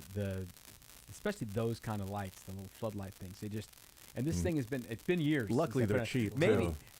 I'd like to go unscrew it and look at it and kind of get an update on it, but then I don't want to do that. I just want to see how long Yeah. it lasts when it's there, and then if someone ever changes that, if I've moved and sold the house, like. Why is this dated in some scrawl with red Sharpie? Why is this on here? I think I would pick that one up. I'd be like, oh, this was like writing down like an install date on something is great. You don't have to keep the paper. I have a Leabo question. You mentioned having all the paint. So as you know, fiance Renee and I bought the house we've been living in for a while. Same as I'm a sucker for house tech. This is not surprising. Right. I bought one of the like smart thermostats. I can change it from my phone, whatever. It wasn't too expensive. I liked it. Also runs your insulin. It does. It's important that if I want to turn the air conditioning on, I need to Get make the sure I right have app. a Snickers bar because otherwise it's going to tank me. But I took off the old thermostat, and it's like 2 old coats of paint down. It's we got the old original eggshell or whatever back there. And I can't find any of the matching paint on like the shelves in the basement where he left some of the paint. Oh, yeah. And then I also replaced the doorbell with a smart doorbell. So you got a little and then now there's a space little around there. thingy there where I ripped out the whole The deal. exterior paint's not there. in What the do I? basement I either? can't find either of them down there. I'm gonna make a more honest effort to really get everything out. It's also Well, where you Renee's could putting all of our take. stuff. So You what do could I do? take How do a I do little, this? Like if you could chip off you- some of yeah, the paint yep. and take it to the store, They and can they probably match it. try to match But it. I what you definitely really could should the do is exterior. just I don't know if I could the interior. repaint. Just it. repaint it. Repaint that wall. Yeah. Make that an accent wall. Repaint the wall. How big's Oh, the that's wall? not very big. Yeah, then you're fine. I don't want to do that. Dude, that'll take you an afternoon. No, but it really would. I mean, this is why you guys are both staring at me like I just asked like what I should do to get out of this room later. Like open the door. Like, Yeah, just open the door. just paint but the that's wall. why I Now asked. painting the whole I haven't- outside I've the never house painted a wall. is another thing. No, not happening. You don't do that. Not But happening. If I it's would just, rather. you got to. It's like you got a big wall. It's, Little wall. no, What is it? it is literally an interior wall that has 4 doorways. So it's nothing. and just where the thermostat is, it's the smallest wall in the house. Paint that. Dude, paint that thing. I can just man. paint it, relax it. What if we do a little like they got like new wallpaper now that they can just like stick wallpaper's on. way harder. But Don't- they've got don't- they got like the new like stick on accent wall kind of stuff. Yeah, We can make that like a cool Why don't pattern. you just get a fat head there and just put the thermostat right in the middle of I it? had so many of the miniature fat heads. They used to sell those in like packs of cards, you know. Yeah, absolutely. I had a Dwayne Bowe What one you of could those that also I do- put up and peeled off on like 4 different walls. I love Dwayne So Bowe. how much space around the thermostat we talking here? A couple inches, Okay. maybe less. What you could do, I think there's a is, hole in there that I might want to patch up. I could do that. I've done that before. once you get yourself a little you probably couldn't, but someone maybe 3D print you a little piece of plastic and put it there, and it would just look like a little molding around it. background base. So Google actually sells those to go with those. Just not with quite them. big enough? It's not quite big enough, and also at that point, I feel like you've kind of lost the little Tron vibe that you've brought in your made house. a big face on it. Yeah. Great. So your other choice is then paint the wall. Paint the wall. I think I'm going to paint the wall. No, You should. asked and answered. I think we're going to do something to.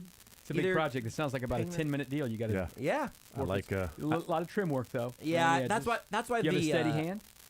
Depends on what the Depends on my blood sugar. Depends on the blood sugar. Depends on if I'm changing the thermostat or not. I can do this. Yeah. How's Renee's hand? She steady? No, I don't know. Not steady? No, but she probably would want to paint a wall though if I floated that out. I like the painting like around painting. the trim. I have a good steady hand around Really? the trim. I like painting. I do. Mm-hmm. I Not don't outside, like the floor, the base. Oh, that's a painting. risky game. That's a lot of down there, laying on your side, You're doing fine. the Just biz. get the tape. You're fine. I'd rather do it commando. You'd rather do it raw. You'd rather raw dog the wall? Really? Absolutely. I like tape sometimes, but I don't want tape everywhere. I want to be steady with my hand. That's a risky Wow. maneuver. Are you doing that with like one of the foam brushes? If you tape it, then you feel like you could just slop it everywhere. Yeah, but you and can then still, some of it gets underneath it, No, and then no, you're like, you can still be a little more refined while the tape is there. It's just an added layer of protection. This is the argument for like eliminating helmets from football. You know, hey, if you don't have the full protection, Guardian helmet guy. I'm like, Yeah. I don't even want a face Put mask. on What do you the need? inflated bubble. yes, absolutely. This I'm is Frank Bowl, no face mask, leather helmet. Yeah. I don't care. Yeah, you have a leather helmet, which just means try not to get any on the door. We did a lot of painting the last couple of years during the pandemic times because boredom, and I did a lot of painting. And I like sometimes the tape, sometimes not. But I like to feel you just can't get too cocky when you're painting. You got to be steady. Absolutely. Got to be steady when you're going. Painted for the first time with popcorn ceilings because I don't know the Oh. obsession around here with popcorn ceilings. That's mostly but- gone now. You Is can that a scrape those Midwestern off. thing? Yeah, but you probably want to do that before you move in. Yeah. like a You 70s scrape those thing. things off. Oh, Yeah. That's awful. my dad went up to my son's house when he bought a house, and that was a big project of theirs, removing the popcorn. I said, let me know when you're done with that. My dad did that to our old house. Yeah. Yes, I'm not doing was that. a- I'm not Yeah. getting involved. My dad's like, oh, it's super easy. You just do this. I said, sounds like Yeah. a good job for you and Cooper to enjoy some time together. we have neighbors moving in a couple of houses down from us, and we believe that that's what they're doing, and we're very jealous. That Like, they're doing it if we now? could do it over again, we would scrape the Are you hell going out to of those. paint the popcorn ceilings? Or you No, just but gonna- I'm just it's saying, like, on the edge, to yeah. work the edge with the popcorn ceiling. It's the first time That's I've where ever you had to do can't that. tape that. You just got to No, you just got to, like, daub. yeah, Little- absolutely. Have you seen videos of people doing the scraping off the ceiling? It looks incredibly satisfying. Well, if it's so in my son's house, there were two areas. One area was super easy, the other area nearly impossible. So they got most of it off, and they couldn't get it all off because how it was applied, it wasn't treated the right way before. That sucks. But I said, dude, don't worry about it. Just Nobody's you gonna know, nobody's gonna tell. it's not Nobody's a gonna problem. care. Nobody's gonna cares. care. Nobody cares. You know what they care about? I was going to bring this up with Les, just as a quick little nugget, a little sidebar. You know, we were talking about the 6 players in the lineup that could be all rookies with Melendez and Bobby Witt and Vinny and Massey and Prado and now Waters that's there, and mention, Gavin Cross, first round draft pick this year. It's only been 10 games, but it might be close to go ahead and give him a bump up to AA. Because He's killing it. In 10 games in A-ball, he is OPSing over 1,000. He's got 4 home runs, 2 doubles, a triple, and 2 stolen bases in 10 games. When you throw in the 3 games he played at rookie ball, you put in another double and another home, or 2 doubles and another home run. You've got 13 games where he's got 10 extra base hits and 5 home runs. He's a college he's kid, walked too. This 7 is not times. an 18-year-old. Yes. Yeah. I mean, I would like to see him before the end of the year at least get a taste of AA. So therefore, next year he starts there and already had a little bit. So maybe mid-season he's up at AAA. And if he continues doing this, I mean, he's already 21. He'll be 22 next year as a college guy. I mean, there's a chance maybe J.J. next Cooper year. talking about him yesterday with Seren. Oh, He really? said that Yep. he could be in the top 100 prospects next year. He's mashing Yeah. right now, just absolutely mashing so far. So as a little nugget, little sidebar, as Drew Waters graduates, because we had said that Baseball America did their midseason update of farm systems. and the Royals went from number 5 preseason to number 30 midseason. They are dead last in farm it's 'cause system. they're playing in the majors. Like I said, they've got 6 guys you can put in the lineup that are rookies. Drew Waters was funny yesterday, because he had this little difficulty. He didn't know what time he was supposed to be there. He That's messed right. it all up. He thought he was supposed to be there at 2. Afterwards, he was like, I just DoorDashed a Chick-fil-A, and he never ate it because he said he got it, but then he took it to the park, and they said, hey, it's the Major League spread here. You don't need to bring your Chick-fil-A. He brought a sacked lunch. He brought it, but he To the didn't eat it Royals in the game? Uber, and then he got it there, and he's like, danger zone. It's been an hour and a half old. He's got it in his deal, and they said, there's food here. This is not, And he goes, so I had my first Major League spread, pretty good. Then he goes out there, and he's in the life now. They don't understand what that's like. I just love the fact that Drew Waters, on his way to the ballpark, decided I need to stop and get food. No, he had I don't know already if there'll be DoorDashed food it. there. He didn't know. Oh, that's right. He had previously DoorDashed it. Then they got the You're text right, that says, yeah. "Why aren't you at the ballpark?" He goes, well, I thought I was supposed to be there too. No, the game's at 1. You're in the lineup. Who told him 2 o'clock? Because he didn't want to throw him. He just said, "Well, I was think told he 2 thought- o'clock." There was confusion there because this game initially at one point was supposed to be a night game, and then they moved it.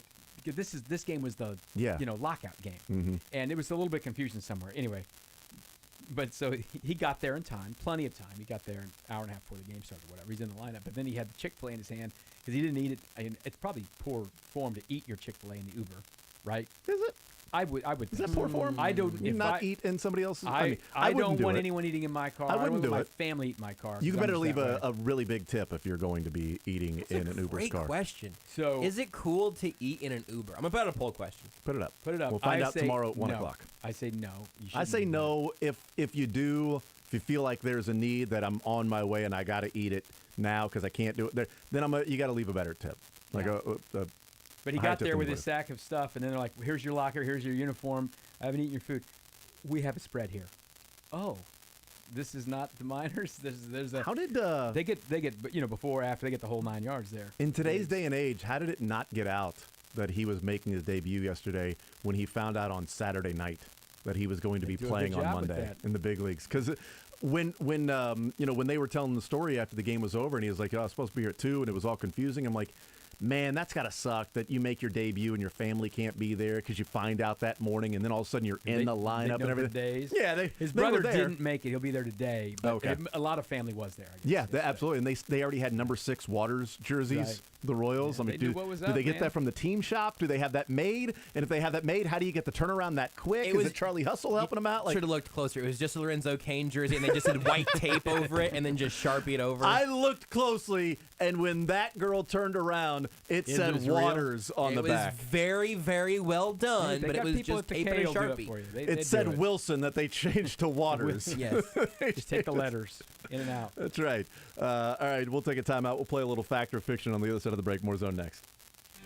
Follow the show on Twitter at J810Anderson, at JB Brisco, at Beards McFly, and at Sports Radio 810.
The Zone with Jason Anderson. Well, there's certainly an element of luck in sports. Excuse me. On Sports Radio 810.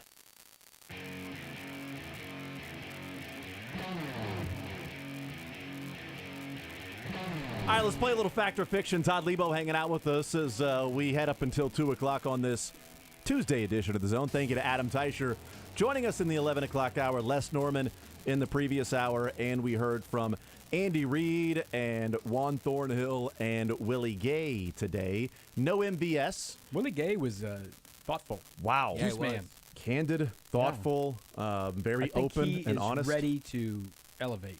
I love the takeoff year for him. We talked about it right after the press conference was over with Willie Gay, that earlier in his press conference when he said my linebacker room, and I love that Herbie came back around and was like, earlier you said because we both noted that. I'm like, wow, ownership that he's taken of this, and he was like, well, I didn't mean it like that. Yeah. I think he meant mine, meaning there's some outside guys and some inside guys or whatever. Yeah, right, like absolutely. But if he's, well, I didn't mean it like that. But had Herbie not offered or asked that follow-up, I would have absolutely taken it as like, wow. That was the rest of the hour for Gay's us. ownership. He's calling it his. Even though people are talking about Nick Bolton and the green dot, Willie Gay's like, no, this is my linebacker room. Wow. How about that? This linebacker. I'm excited to watch these guys play in too, man. real game and get out there and go. Me too. Fun. All right, Fact or Fiction. I need someone to remind me of how we decide the opening order. After that, I got it. Always Leabo, Beards, me. Always. Lyndon B. Johnson. When I write down my little score sheet, LBJ, that's going to be how I remember it from now on. All right, fact or fiction, Leabo. I completely forgot to do fact or fiction questions until the moment this segment began. Earlier today, we talked about it, but you may have forgotten, so I'm going to say that's a fact. Beards? I'll go fact. Can I have a clarification? When you said completely forgot to do them, is it all of them or finish? Let me say, if I rephrase, and I guess I could give you guys a re-guess if you want. I completely neglected to do fact or fiction. So this one would have been the only one that I have as of this moment. I see a pretty blank face over there on your page, so I'm gonna go. So still fact and fact. Still so fact. Jason, I'll go fact. That's fiction, man. I was ready for this morning. Okay, Dang we it. made it up. That's me just praying on you guys remembering Corey too well. Well, he did say earlier when we were I know, talking, I should have he said- gone with he that. He said, I got to do fact or fiction. You said that earlier. I But like it this. didn't mean you did it. No, of course, absolutely. I say stuff like that and then don't do it all the time. But we had something, and you go, fact or fiction, maybe later on we get into that, so I should have gone with that. I had, that's all you know right. what? I had the inside track there. It was insider trading, and I decided not. I decided You to did go the the right other way. thing. You did the right thing. You did the right thing. That's exactly. You didn't want to. You didn't want to artificially. I threw off. Is what I did. You know. All right, second fact or fiction. The Chiefs' biggest potential Achilles heel right now, no pun intended, is the wide receiver group. Fact or fiction? Beards. I will go fiction on that one. I'm going to say fiction as well. The chance to play the game. Yeah. Yeah. Fact. For sure. It's fiction. Yeah. Yes. All right. It's the defensive end. It's isn't the it? edge group. Yeah. Yeah. See. We did talk about that earlier today, so that I was. knew a little the answer insider was trading. right, but I just Gotta trying play to the game sometimes. I get play it. the game, dumb. All right, next here. I pulled something in my neck or shoulder this morning. That's a fact. Everyone in this room knows that's a fact. I've been trying to get some little wiggles in today. So I pulled something in my neck and shoulder this morning. Now I am seriously considering asking Leabo for his sort of introductory yoga program. Fact or fiction? Fact. We've been talking about this for months. It should be fact. I haven't ever to this point, though, to be clear. I'll go fiction. It's a fact. I might need you to drop me a link, Leabo. I am struggling and realizing that I'm sore. You should do You it. think this is residual effects from Friday night? That it's just now coming around to getting you? It's old man stuff. Yeah. I was really practicing for my headers a lot, so I spent hours just flipping my neck back and forth. Never got the chance. Just that's I was going. You just watched the Night at the Roxbury is all you did. Boy, there is a non-zero chance that I just went too hard at the Kendrick concert on Sunday. I think I did it this Good morning. point. I think I did it this morning. Yeah. I didn't feel this yesterday though. Number Yoga 4. by Adrian. Look it up. She's got a couple of Yoga. I knew it was yoga by somebody, but I couldn't remember the name. Yoga by Adrian. Yep. Yoga. That's how I'm gonna remember it. Adrian. Number 4, Juju Smith-Schuster will lead Chiefs wide receivers in receptions this year. Fact or fiction? I'm still going fact with that. Leabo? Was I supposed to go first? I don't know. Yes. Jason did though. All right, Oh, was Leabo? that? Yeah, Oh that's man, the I first thought that question. was my first one. I'm sorry. That's all right. I apologize. Leabo, go ahead. I think I'm gonna go fiction on that. But I want to say fiction. Leabo go first. Leabo says fiction. In receptions? In receptions. Wide receivers and receptions. I'll go fiction. And I go fact. It's a fact. Yes. That's a fact. Why do you hate McCole Hardman? I don't. I just think Juju's gonna eat. I didn't go yards. So, yards could have been you're different. totally good with Juju's knee now, and that's no worry. No, I'm still not worried about it. Yeah, I'm still not worried for sure. The Royals, some of you may be learning for the first time right now, playing the Diamondbacks tonight. Mm-hmm. Who? They should go. The Diamondbacks desperately need to return to their purple and teal uniform set and let the red and black go. Beards. I feel like we've had this discussion before about you don't like their current jerseys, so I'm going to go fact on that. I'm going fact. Total fact. You must have loved those when you were a kid. I love them. I almost wore one of them in today. That's a fact. I'll wear some Such Diamondback an stuff awful next uniform. Real, the purple and teal? Yes. You look like a dinner mitt today. How can you talk about that? By the way, I have this green shirt on. I pulled up out at the stadium today, and Jesse Neal gets out. He goes, "Oh my God, I have a green shirt on too." And he goes, "Herbie's got a green shirt on too." I go in there. Adam had a green shirt on. I think PJ from Channel 4. There was like 6 people with different flavors of green. None of them quite as minty as mine. Yours is refreshing. I will say that. You guys took care of the entire green section of the Crayola 100. We did. We had all like 6 flavors in there. It was all good. the colors of the green bow. I wouldn't have this in a baseball jersey though. So there you go. Well, look, I'll try to convince you.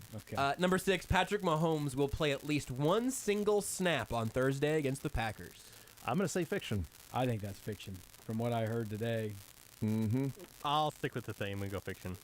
I was going to make it whatever one Jason didn't pick, but you all went there, so you're all right at fiction. It's a total fabrication. Jason has 5 points on 6 questions now. You guys need to step up your He defense. does this a lot. He falls And apart. then oddly enough, at the end, just somehow it ends up being a tie, no matter the lead I have.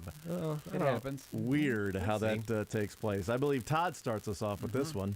Kevin Durant will finish the upcoming 2022-23 season with the Brooklyn Nets. So they just announced that they've Bands stand together. Stand together. They're all okay. I will give you the note that I'm obviously thinking about. I think it's a fact. He'll finish the season there. I don't think he's getting traded. The Suns can't trade DeAndre Ayton until like mid-January now, since they just extended him. But don't they also want like 4 number 1s? Oh yeah, they won a lot. I don't think they won a lot. So he will finish. The fact or fiction is he will finish this upcoming season year, with the Nets. I think he will.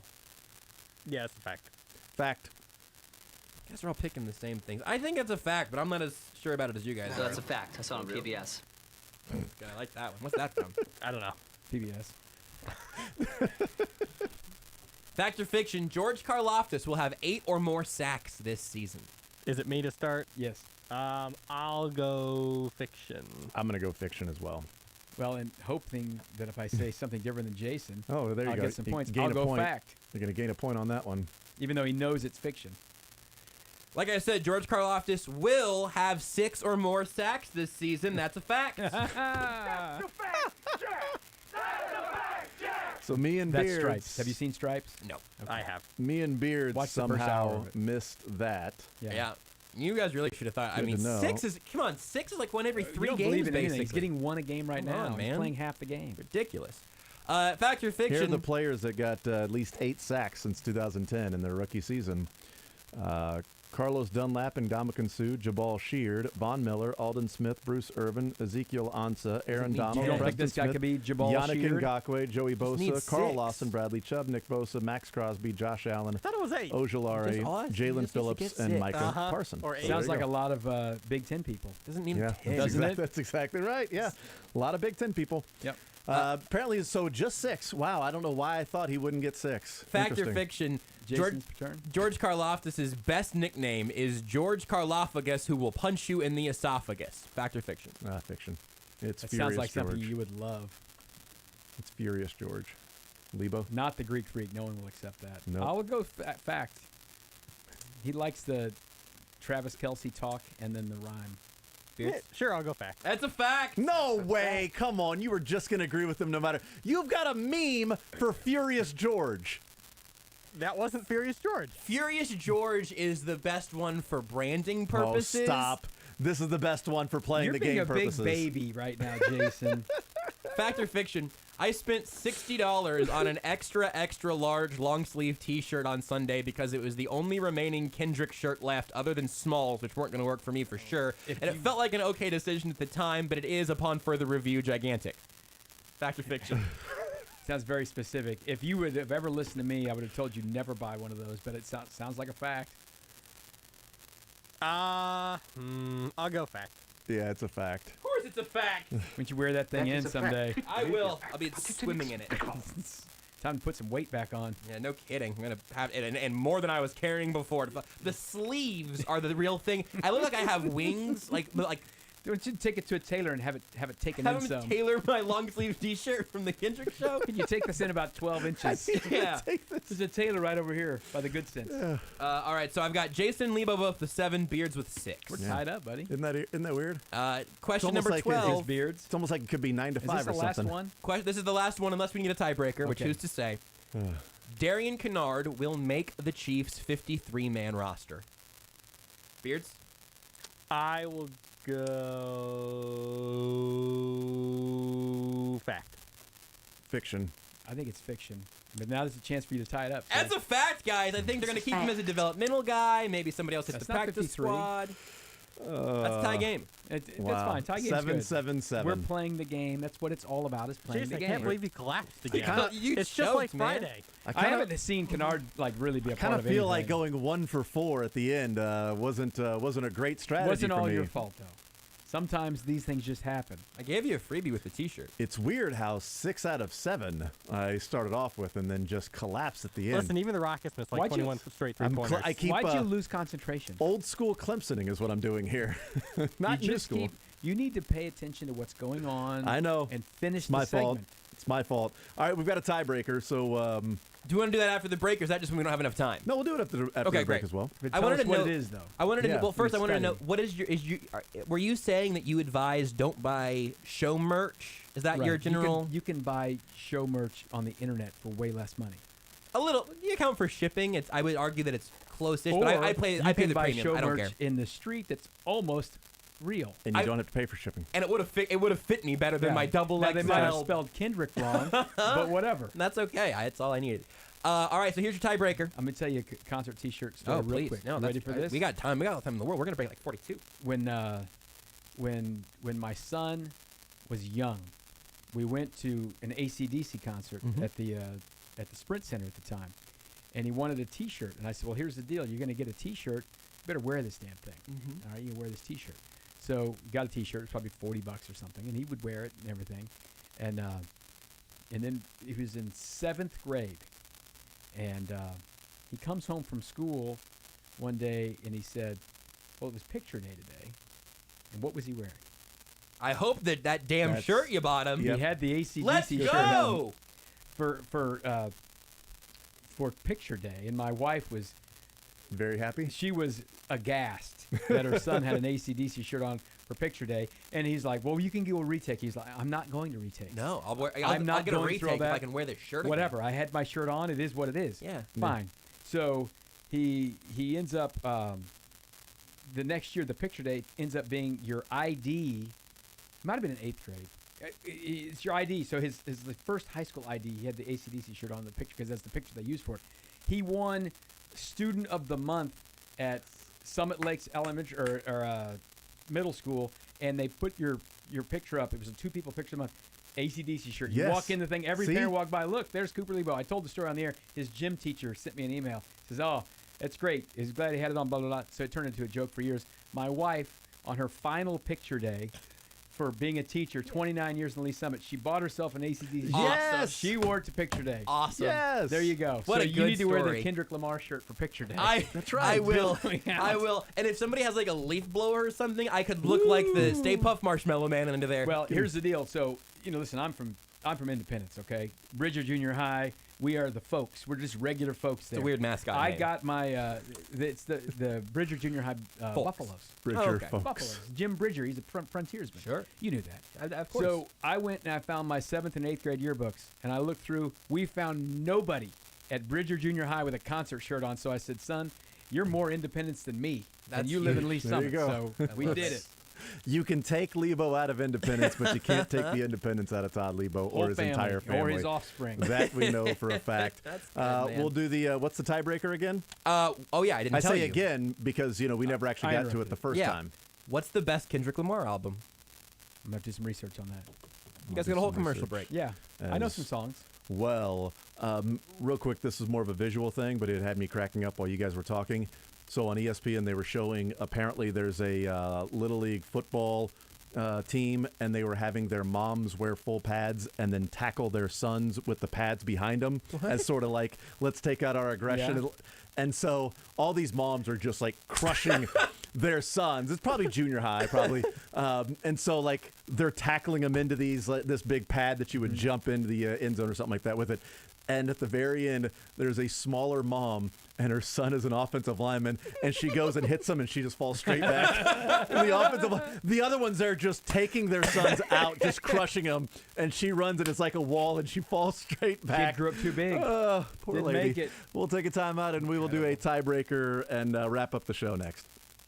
Take the show with you by listening live on 810WHB.com, in the 810 mobile app, or by subscribing to The Zone wherever you get your podcasts.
The Zone with Jason Anderson. So did it turn out to be like soft, or was it a firm butt? What did when you were done with it? Well, I thought there would be a bigger crust on the butt. Okay.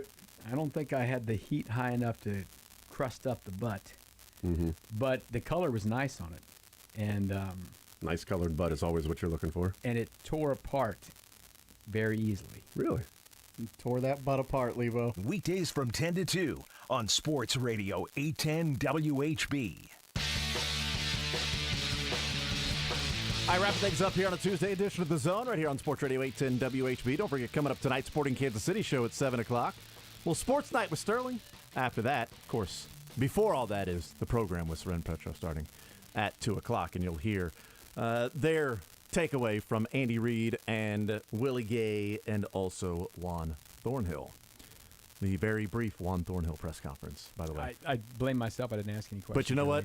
After it was over, we were like, I actually took a picture and sent it to Josh. By the time you got the picture, it was probably over. I almost texted you. That is exactly what happened. I got the pictures out of everybody else, I think, over the course of that. I tweeted it from the 810 account. I tweeted out a little blurb or whatever. But by the time I got the Thornhill one, I had it in my phone, and I was going to just, whatever his next quote was. That's it? I was going to put there. And then we waited, and then I just deleted that, and then waited for your picture of Willie Gay, which is what happened. Yes. No, it was great. We were talking right after it was over, like, I don't know if there's anything else to ask. Yes, like I would like to hear from Juan Thornhill more often, but I was like, I wish they would have asked more stuff. I would have asked him. It's a weird week because there's just like who's really kind of playing. What I would have asked him. Yeah, you can't ask him about Aaron Rodgers or Jordan Love, Arizona, or Arizona, or playing next to Justin Reid. We've done that. Hey, how's the young guys looking in the defense? Asked that like 2 weeks ago. I get it. Are you still going to be an All-Pro? Yeah, right. Do you still want to be an All-Pro? Do you still have confidence in your knee? Yes. Because you did earlier in camp. Is that still there? Yeah, how's the ACL feeling right now? Again, every day. Please tell me. All right, tiebreaker time. I'm nervous about this because I think that there's no good answer to this, and I think there's only one answer. I think Kendrick fans are in general. I don't know. There are a lot of good answers. Is maybe what the answer is. But the question was, what is the best Kendrick Lamar album? I think it's Damn. To Pimp a That's Butterfly. the one song that I know. The Humble. Humble is on Damn. I know that one very well. I like that song. And TPAB. When I just TPAB. When I just looked at my Apple Music, like his top 5 or 6 songs were from that record. So how could it not be? That also did come out at a sort of peak time in the streaming sort of wars, if you will. So I feel like his numbers. Let's not get too into this until we get Beards. No, the numbers change quick on That's those. true. That's true. They change quick. I'm going to go out of left field and say the Black Panther album. I thought for sure that's what you were going to say. I would have bet money on that. I wish I could have. DraftKings, September 1st. Bet on Beard's thoughts. I wish I could have bet on Beards' thoughts. So do we have a winner? Was somebody number one? It was me. Did somebody? If not, then we'd have to go with who the closest is. What's your list? Read it off. Read off. I do not. I cannot rank it beyond. I'm having a hard time myself picking number one. Oh well, then that's kind of defeats the purpose of like this being a tiebreaker. So we all tied? No. Are you going to pick one? It's me. You probably should have had this. What's your favorite song? It's not my favorite. That's the difference. I'm Here's the asking thing. a question. Name your 5 favorite songs. The question Good Kid, wasn't Mad what City. is my favorite Kendrick album. My question was what is the best Kendrick album. Which album did the song that you hurt yourself at the GKMC, concert Sunday night Good come Kid, Mad from? City. To Pimp a Butterfly. Or Damn. You're just showing off now. I'm gonna give it to Damn. Yeah. Dang it. Damn it. It was so close, Jason. It Damn. was so close. It was. I feel like. And here's the thing. This is why I knew. I think you probably had the more largely correct answer. I think To Pimp a Butterfly is probably the right answer for most people. More people know Damn and the songs off of it. I think my favorite might be Mr. Morale. I just think this record's incredible. Black Panther studio album, the soundtrack? No, but it is excellent. Also, it actually is legitimately. There's a lot wonderful. of things that are excellent. Yeah. Like that's what makes Good Kid, him. Mad City is great. But there's only one that's the best. But that's what makes him brilliant. And that's probably Is the that- one that probably sold more than all the others. That's definitely true. If you told me To Pimp a Butterfly, Damn, and Mr. Morale, like I might switch those every day. And today I listened to Damn more recently before the show. There you go. And I'm giving it to Leabo. Damn. I came from Pimp a behind. Butterfly. You know what I'm going That to do was the though? winner, Jason. I'm going to be humble. Damn. Wow. I'm not going to brag about winning. I feel like I robbed Jason twice. This is the first time I have Fact or Fiction regrets. Or, Well, or you not, need to write them guilt. down. Guilt. Don't worry about it. No, Corey don't would worry. always write them down, so then you didn't have this ambiguity. So I Yeah, but I he knew would I always knew what I then was walking change into it on or that one. somehow. No, he cheated for Manipulate. sure Yeah. on the questions, but on the final, Yeah. he always the tiebreakers. He always had it written down. The switch here is that he typically had to cheat to have me catch up Because Leabo usually went out to a big lead with, with Corey. I was in better sync sync with he and Corey Corey. headspace. Oh boy, I don't know what that says about me. That's right. Because I feel like Jason's been largely dominating until his late game choke fest, which is just so odd that keeps happening. You can't finish these games, late in games. I mean, that's what the big part about that game on Saturday for the Chiefs against the Commanders is just finishing, because you got to be able to win those games late. That's what you got Dustin Crum for. And eventually, if they were to lose that one, you got to start to question and wonder, is this going to be an issue that this team cannot finish games? With Crum, I think finishing is what you do. No. I don't think I've ever listened to a whole Kendrick Lamar album. Maybe we should do that. Really? You should do that. I don't know the last time I've actually just listened to an album like start to finish. I'll do that when I do that all the time. Actually, you know what? It might be Jack Harlow, not this one, but the one right before. Yeah, I listened to both of those the whole way through. I really like this. This might be, maybe this is the oldest thing about me that I can think of. I love a sit down and start an album and don't even pause it until it's over. What do you do while it's playing? You just sit and listen? No, I'll do other stuff sometimes. It depends though. Like I won't listen to an album I'm really anticipating in the car. Like I'll wait until I'm like home and can kind of focus on that. Really? Yeah. When I mow, I generally Mowing is a put good a time for whole album on because then you'll find some song you didn't know existed. Yeah. Or something. I listened to. Matter of fact, I listened to Blizzard of Oz by Ozzy, his first solo record, last time I mowed, because I'd seen this Randy Rhoads biography thing on Amazon Prime, which is very well done. I was remembering the greatness of Randy Rhoads. Listen to Mr. Morale front to back. Mr. Morale like a mushroom? Mr. Morale and the Big Stepper. That's right. Man, I'll wear my, you do that, I'll wear my shirt in here once it gets a little chillier. It'll be great. Be swimming in it. Looks like a Snuggie. I'll probably just go and listen to podcasts while it's going on, depending on when I'm mowing. Sometimes I mow in the afternoon. I listen to Seren. Sounds like a little stepper. No, big step. Thank you, Todd.